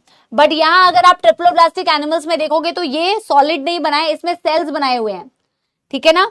आगे देखो, अरे आगे देखो, ये रहा those animals in which beta developing embryo has a third germinal layer mesoderm in between ectoderm and endoderm, the triploblastic, they are triploblastic animals, platyhelminthes up to chordata। हमने यहीं तक पढ़ा है। अब मैं आपको थोड़ा सा ना बेटा सीलोम का इंट्रोडक्शन देके जाती हूँ, पूरा तो नहीं पढ़ पाएंगे, थोड़ा सा इंट्रोडक्शन देके जाती हूँ। अच्छा, इससे पहले मैं आपको एक बात और बता दूं कि आपकी जो जर्म लेयर का आपने फोटो देखा और यहाँ जो सीलोम की फोटो बनाई हुई है आपको अक्सर सेम लगता है। आप सोचते हो कि मैम इसका तीसरा डायग्राम तो बिल्कुल ही ट्रिप्लोब्लास्टिक एनिमल जैसा दिख रहा है। फिर उनको कंफ्यूजन होती है कि मैम ये कैसे हो सकता है। बेटा डायग्राम आइडेंटिफिकेशन के लिए भी आ सकता है, इसीलिए डायग्राम क्लास में बनाया भी जा रहा है। उनको लगता है मैम ये भी तो ट्रिप्लोब्लास्टिक ही है ना, देखो मैम ये वाला डायग्राम और ये वाला डायग्राम तो बिल्कुल सेम है, अंतर क्या है मैम, ये वाला डायग्राम सेम है। अभी मैं आपको समझाती हूँ ऐसा सीलोम में क्यों बनाया हुआ है। ऐसा सीलोम में बेटा क्यों बनाया हुआ है, नंबर कौन सा होगा, ये 4। जर्म लेयर इसीलिए मैं पहले पढ़ाती हूं क्योंकि जर्म लेयर ही सीलोम को डिफाइन करता है बेटा। जर्म लेयर ही किसको डिफाइन करता है, सीलोम को, कि सीलोम होगा या नहीं होगा, और होगा तो फिर कैसा होगा। And what is coelom actually, coelom होता क्या है, सीलोम बनता क्यों है, इसकी जरूरत क्या है। सीलोम को बेटा क्या बोला जाता है, सीलोम को बोला जाता है बॉडी कैविटी। क्या है ये, सीलोम है आपकी बॉडी कैविटी। मैम ये बॉडी कैविटी होती क्यों है, इसकी जरूरत क्या होती है, what is the need of बेटा body cavity, what is the need of having coelom, जरूरत क्या है इस बॉडी कैविटी की। आप खुद इमेजिन करके देखो बेटा, आप अपने घर को इमेजिन करके देखो, आपको कपड़े रखने हैं, आपको घर में बेड रखना है, आपको घर में सोफा रखना है, आपको घर में बेटा सामान रखना है। अगर घर के अंदर आपने ऐसे खाली बेटा स्पेस नहीं बनाए तो ना आप चेयर रख सकते हो, ना आप सोफा रख सकते हो। अलमीरा में अंदर स्पेस नहीं बनाया तो आप बेटा अंदर बेटा अपने कपड़े भी नहीं रख सकते। अगर पूरे घर में बेटा ईंटों से भर दिया पूरे घर को, तो फिर बेटा उस घर में आप स्पेस ही नहीं क्रिएट करोगे, ना आप रह सकते हो ना आपका कोई सामान रह सकता है। वैसे ही जब एम्ब्रियोनिक डेवलपमेंट होती है, अगर आप ट्रिप्लोब्लास्टिक एनिमल्स या डिप्लोब्लास्टिक एनिमल्स किसी को भी देखोगे ना, यहां मैं ट्रिप्लोब्लास्टिक की बात करूंगी, जैसे आप ट्रिप्लोब्लास्टिक एनिमल को देखो, अगर आप इमेजिन करो ये ऐसे ही रह गए, अगर ये एक्टोडर्म मेसोडर्म एंडोडर्म सेल्स ऐसे ही रह गए बेटा, अंदर बीच में स्पेस ही नहीं क्रिएट हुई, तो क्या होगा, आपके ऑर्गन्स कहां आएंगे। आपको सीलोम क्यों चाहिए होता है, टू प्लेस योर ऑर्गन्स। आज के डेट में अगर आप देखोगे, आपका हार्ट भी बेटा एक कैविटी में प्रेजेंट है, आपकी लंग्स भी एक कैविटी के अंदर प्रेजेंट है, आपके जो ऑर्गन्स है वो अपने अपने स्पेस में प्रेजेंट है। ये ऑर्गन्स कैसे बेटा अपनी जगह पे होते, ये ऑर्गन्स कैसे अपनी जगह पे प्लेस होते, अगर बॉडी के अंदर कैविटी ही ना होती, बॉडी के अंदर स्पेस ही नहीं होता, बॉडी के अंदर सीलोम ही नहीं होता, तो ये ऑर्गन्स बेटा कहां जाते। इन ऑर्गन्स को अगर बेटा प्लेस करना है, रखना है, तो बॉडी के अंदर स्पेस क्रिएट करनी पड़ेगी। यानी कि मैम बॉडी कैविटी की डेफिनेशन होती है, इट इज क्रिएटेड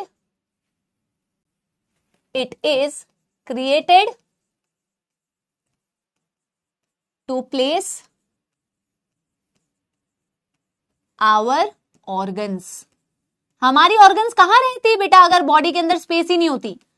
लेकिन जरूरी नहीं है कि बेटा बॉडी के अंदर कैविटी होगी ही होगी, सारे एनिमल्स में सीलोम नहीं होता बेटा। सीलोम 3 प्रकार से आप डिफाइन करते हो, जैसे आपने सिमेट्री 3 प्रकार से बताई, asymmetrical animals, radially symmetrical animals and bilaterally symmetrical animals. जैसे आप सिमेट्री को डिफाइन करते हो ना बेटा, वैसे आप सीलोम को भी डिफाइन करते हो, acoelomate animals, pseudocoelomate animals and true coelomate animals, यानी कि यू सीलोम। ठीक है ना। देखो पहले तो मैं आपको ये बता दूं कि सीलोम को आप कैसे कैटेगराइज कर रहे हो बेटा। सीलोम को आप कैटेगराइज करते हो, कुछ एनिमल्स होते हैं जिनमें सीलोम होता ही नहीं है, एसीलोमेट, उनमें जरूरत ही नहीं है, उनको उनके पास होता भी नहीं है, एसीलोमेट। नंबर 2 कैटेगरी होती है बेटा जिसे बोला जाता है स्यूडोसीलोमेट, स्यूडो का मतलब फॉल्स, स्यूडोसीलोमेट या स्यूडोसीलोम। और तीसरी कैटेगरी होती है जिसे बोला जाता है यूसीलोम या यूसीलोमेट एनिमल। अब बेटा देखो, मैं तुम्हें एसिलोमेट या स्यूडोसीलोमेट तभी समझा पाऊंगी जब मैं एक्चुअल में तुम्हें ट्रू सीलोम समझाऊं। तो इसको हम एक्चुअल में रिवर्स डायरेक्शन में पढ़ते हैं, उल्टे डायरेक्शन में पढ़ते हैं। मैं आपको तब तक बेटा ट्रू सीलोम नहीं, स्यूडोसीलोम नहीं समझा पाऊंगी या एसिलोम नहीं समझा पाऊंगी जब तक मैं तुम्हें यह ना समझाऊं कि ट्रू सीलोम कैसे बनता है। आपको जब ये समझ में आ जाए कि अच्छा ट्रू सीलोम ऐसे बनता है, तब आप ये बेटा बता पाएंगे कि अच्छा इसको एसिलोमेट क्यों बोला या इसको स्यूडोसीलोमेट क्यों बोला। तब आप बेटा दिमाग लगा पाएंगे जब आपको असली में डेफिनेशन पता होगी ट्रू सीलोम की। आज मैं थोड़ा सा ट्रू सीलोम का ही इंट्रोडक्शन देके जाऊंगी, फिर हम क्लास बेटा वाइंड अप कर देंगे, फिर हम अगली क्लास में यहां से कंटिन्यू करेंगे। ठीक है ना। मैंने क्या बोला, मैं आपको बेटा पहले ट्रू सीलोम समझाऊंगी, क्योंकि जब तक मैं आपको ट्रू सीलोम नहीं समझाऊंगी तब तक आपको बाकी ऊपर के दोनों समझ ही नहीं आएंगे। You coelom is actually true coelom. होता क्या है मैम ये ट्रू सीलोम, समझो। True coelom is a body cavity, is a body cavity that is formed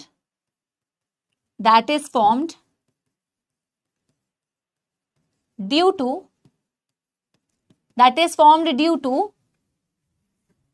splitting of mesoderm, that is formed due to splitting of mesoderm and a space which is lined by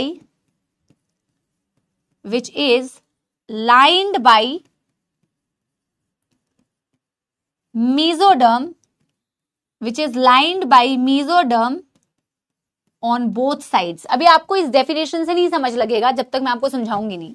mesoderm on both side, मैंने अभी एक definition लिखी है, इसको diagram से ही समझ में बेटा हम समझ पाएंगे, अदरवाइज हम नहीं समझ पाएंगे। मैंने कहा यू सीलोम का मतलब होता है ट्रू सीलोम।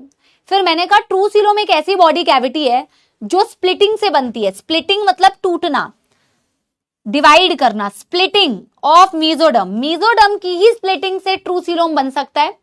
और जब बेटा मीजोडर्म स्प्लिट करती है तो मैंने ये लिखा है कि true coelom is formed where it is a space that is lined by mesoderm on both sides. अभी मैं समझाती हूं कैसे कैसे। अब मैं फिर से बेटा वही डाला, डायग्राम बनाना पड़ेगा ट्रिप्लोब्लास्टिक एनिमल्स का, फटाफट से बनाते हैं, ठीक है ना। एटलीस्ट मैं तुम्हें ये बता दूंगी तो अगले दिन हम वो समझ जाएंगे बेटा, क्या बोलते हैं फॉल्स सीलोम और ए सीलोम। आपको बनाना है बेटा। ये मैं क्या बना रही हूं, एक ट्रिप्लोब्लास्टिक एनिमल। ट्रिप्लोब्लास्टिक एनिमल में क्या होता है, 3 जर्म लेयर होती है। तो ये एक पिंक कलर की जर्म लेयर एक्टोडर्म, और यही रीजन है कि आपको ऐसा लग रहा होता है कि वैसा डायग्राम बनाया हुआ है, क्योंकि समझाना ही बेटा इस डायग्राम की मदद से है।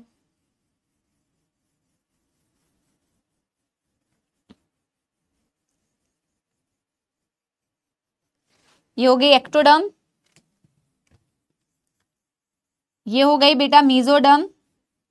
एक काम करो, आज डायग्राम बना लो, एटलीस्ट समझाने वाला पार्ट में अगले दिन भी कंटिन्यू कर सकती हूँ। सच कोई बेटा रश नहीं है, कहीं भागना नहीं है हमें, ठीक है ना। और ये हो गई बेटा आपकी एंडोडर्म। आप आज डायग्राम बना के रखो, अगले दिन इसकी एक्सप्लेनेशन मैं आपको दे दूंगी, है ना। क्योंकि तुम्हें डायग्राम बनाने में भी तो टाइम लगेगा ना, फिर तुम रश करोगे, भागोगे। क्लास एंड होने लगती है तो बच्चा भागने को होता है सबसे पहले, पढ़ने से ज्यादा। अब सीलोम बनाते हैं, देखो।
एक्टोडर्म, एंडोडर्म, एंड ये 2 लेयर्स जो आपको दिख रही है ना, ये 2 लेयर्स होती है मीजोडर्म। और ये जो बनता है इसके बीच का स्पेस, इसे बोलते हैं सीलोम। पहले यहां तक आज बना लो, इतने तक को मैं बता देती हूं, और अगली क्लास में यहां से कंटिन्यू करूंगी। अभी 5 मिनट बचे हैं तो ये वाली चीज मैं एक्सप्लेन कर दे रही हूं, फिर इसको मैं एक ना इंसान के डायग्राम से आपको समझाऊंगी, ठीक है ना।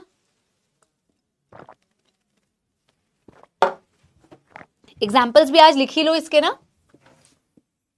एग्जाम्पल है इसका एनालिडा से शुरू करके एनालिडा अप टू कॉरिडेटा। देखो मैंने क्या लिखा है बेटा ट्रू सीलोम में, मैंने कहा ट्रू सीलोम को अगर बनना है, मैंने क्या लिखा है बेटा, ट्रू सीलोम को अगर बनना होता है तो मैंने लिखा है it is a body cavity that is form due to splitting of mesoderm. अगर थोड़ी सी अपनी बेटा छोटी सी बुद्धि पे जोर डालो तो तुम मुझे ये बता सकते हो क्या डिप्लोब्लास्टिक एनिमल्स में कभी भी सीलोम बन सकता है? क्या डिप्लोब्लास्टिक एनिमल, डी वाले डिप्लोब्लास्टिक एनिमल्स, क्या उनमें कभी भी सीलोम बन सकता है? इस सीलोम की डेफिनेशन से मुझे बताओ। मैंने कहा it is formed by the splitting of mesoderm. Diploblastic animals के पास मेसोडर्म होता है जो वो स्प्लिट करेगा। बताओ ट्रू सीलोम बन सकता है? उसके अंदर सीलोम बन सकता है कभी? अगर सीलोम बनता ही तब है जब मेसोडर्म स्प्लिट करता है। जिसके पास मेसोडर्म है ही नहीं तो उसके पास सीलोम कभी बनेगा? यानी कि सिलेंट्रेटा टीनोफोरा तो पहले ही एसिलोमेट हो गए यार, क्योंकि उनके पास तो मेसोडर्म है ही नहीं।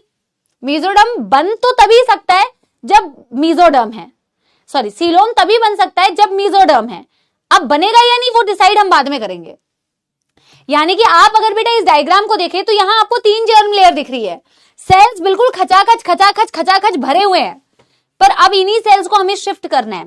आपने देखा इस डायग्राम में मैंने दिखाया है कि मेसोडर्म डिवाइड कर गया, स्प्लिट कर गया, और जब मेसोडर्म डिवाइड किया तो वो कुछ इस तरीके से अरेंज हुआ कि आपको मेसोडर्म की एक लेयर ये दिख रही है बाहर की तरफ टुवर्ड्स द एक्टोडर्म, और एक लेयर दिख रही है तुम्हें अंदर की तरफ टुवर्ड्स द एंडोडर्म। दिख रही है कि नहीं?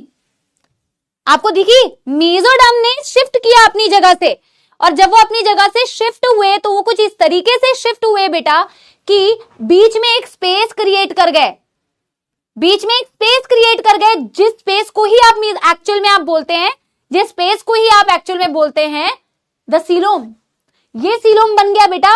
सीलोम एक ऐसा स्पेस है which is lined bye mesoderm on both sides. लिखा है space which is lined bye mesoderm on both sides. एक ऐसा स्पेस है जिसके दोनों तरफ मेसोडर्म है, ये भी मेसोडर्म, ये भी मेसोडर्म, बीच में स्पेस सीलोम। बताओ, अरे क्या यहां ऑर्गन आएगा भूमि बेटा? आगे जाके मनुष्य बनेगा ना, या ह्यूमन बनेगा, ह्यूमन। अरे ह्यूमन को भी बना के देख सकते हो तुम। वैसे तो यहां तक बेटा मेरा मामला खत्म, तुम्हें मैंने पढ़ा दिया, लेकिन मैं तुम्हें फिर भी, क्योंकि मैडम का क्वेश्चन है तो मैडम के क्वेश्चन को बता देते हैं, आंसर कर देते हैं, एक ह्यूमन बनाते हैं, ह्यूमन।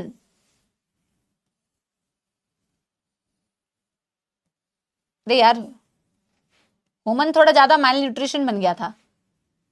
आप देखो अब इस डायग्राम से कैसे रिलेट कर पाओगे। मैं उन्हीं कलर्स का इस्तेमाल कर रही हूं जिन कलर्स से बेटा तुम्हें ये समझ में आएगा। जैसे ये ह्यूमन बनाया मैंने, और ये एक बॉडी कैविटी होती है ऐसे। देखो एक्टोडर्म, एंडोडर्म, मेसोडर्म को जरा देखो। आपकी जो बॉडी वॉल है वो एक्टोडर्म होती है, ये बॉडी वॉल एक्टोडर्म होती है, तो ये एक्टोडर्म है। आपकी ये क्या है? गट। सेंटर पे गट दिख रहा था, प्रिमिटिव गट, ये आपकी गट है। इसके ऊपर क्या है? एंडोडर्म।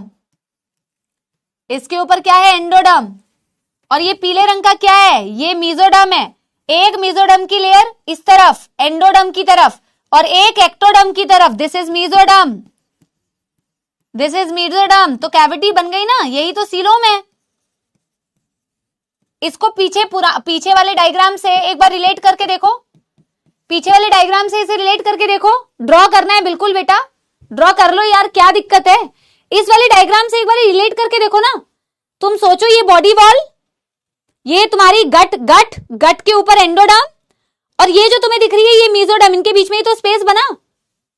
ये ऐसे इमेजिन करो, ये 2 पार्ट्स में, ठीक है ना। अब मैं पूरा एम्ब्रियोनिक डेवलपमेंट तुम्हें नहीं दिखा रही हूं कि ये ऐसे करके 2 पार्ट्स में कैसे बना, बट तुम इमेजिन कर पाओगे यार कि ये तुम्हारी एक्टोडर्म की लेयर है जो तुम्हारी बॉडी वॉल है, ये तुम्हारी गट है जिसको तुम ऐसे गोला बना रहे थे, इसके ऊपर एंडोडर्म थी ना, और इसीलिए तो मैं कह रही थी ये प्रिमिटिव गट है, ये प्रिमिटिव गट है, इसी से जाके आगे गट बनता है। यही तो गट है, ये गट ही तो है।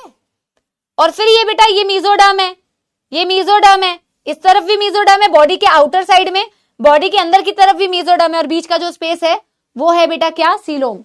ये कहीं तुम्हारी एनसीईआरटी में बनाया नहीं हुआ है बेटा, ठीक है ना। हाँ, मेड इजी में जरूर बनाया हुआ होगा, लेकिन ये इसीलिए बनाया जाता है, या मैं इसीलिए समझाती हूँ ऐसे, क्योंकि इसी से तुम विजुअलाइज कर पाते हो, वरना तो तुम रटते रहोगे, और रटने की तो बेटा कोई सीमा नहीं है। तुम सारे सीटाक्यूला बन जाओगे। सीटाक्यूला पता है क्या होता है? Scientific name of parrot. अब पढ़ोगे आगे सीटाक्यूला। आगे यहीं से कंटिन्यू करूंगी, चिंता ना करो, आगे यहीं से कंटिन्यू करूंगी। आज सीलोम तक रखा है हमने। नेक्स्ट क्लास में बेटा we will continue from this, okay. और इसी बात के साथ में जरूर आप लोगों को एक गाना सुनाया जाएगा, जैसे कि आप लोग बेटा हमेशा बोलते हैं।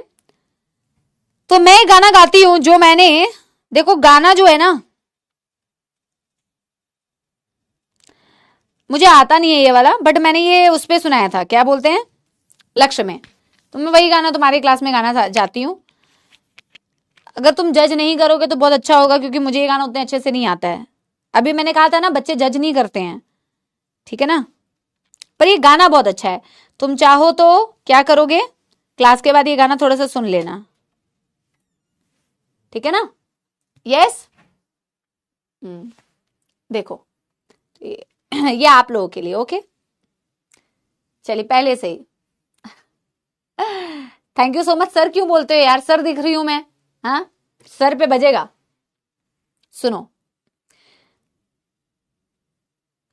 क्यों इस कदर हैरान तो मौसम का है मेहमान तू, दुनिया सजी तेरे लिए, खुद को जरा पहचान तू धूप है छम से बिखर, तू है नदी ओ बेखबर, बह चल कहीं उड़ चल कहीं, दिल खुश जहां तेरी तो मंजिल है वही, खोलो खोलो दरवाजे पर्दे करो किनारे, खूटी से बंदी है हवा मिल के छुड़ाओ सारे, आ जाओ पतंग लेके अपने ही रंग लेके, आसमां का शामियान आज हमें है सजाना। ठीक है, I tried my best, but this very beautiful song ना। तारे जमीन पे भी गाना बहुत अच्छा है। देखो इन्हें ये हैं ओस की बूंदे, सुन लेना। अब मैं सारा गाना नहीं सुनाऊंगी बेटा, ठीक है ना। चलो bye bye, thank you, I love you all बेटा। सैटरडे वाले दिन आप लोग की क्लास लेके बेहद मजा आया, और इसी बात के साथ में हम बेटा एक और रुपए सर की क्लास लेंगे जो सर ने हमारी ली थी, छीन टपाक दमदम, ओके। बाद में जब भी पॉसिबल है, हम देखते हैं कब ले पाते हैं। और बाकी आई होप कि आप एनिमल किंगडम को इंटरेस्ट के साथ पढ़ें बेटा, बहुत मजा आएगा। आप इसको पढ़ते जाइए, एक सिस्टमैटिक वे में पढ़ेंगे, ठीक है ना। बेहतरीन चैप्टर है और नीट के लिए बहुत ज्यादा इंपॉर्टेंट चैप्टर है। रिवाइज करके जरूर आइएगा। सोमवार की क्लास में मिलते हैं बेटा, सोमवार की क्लास में मेरे प्यारे सपोलों के साथ। Bye bye, do let me know in the comment section कैसा लगा आप लोगों को lecture. Bye bye, thank you.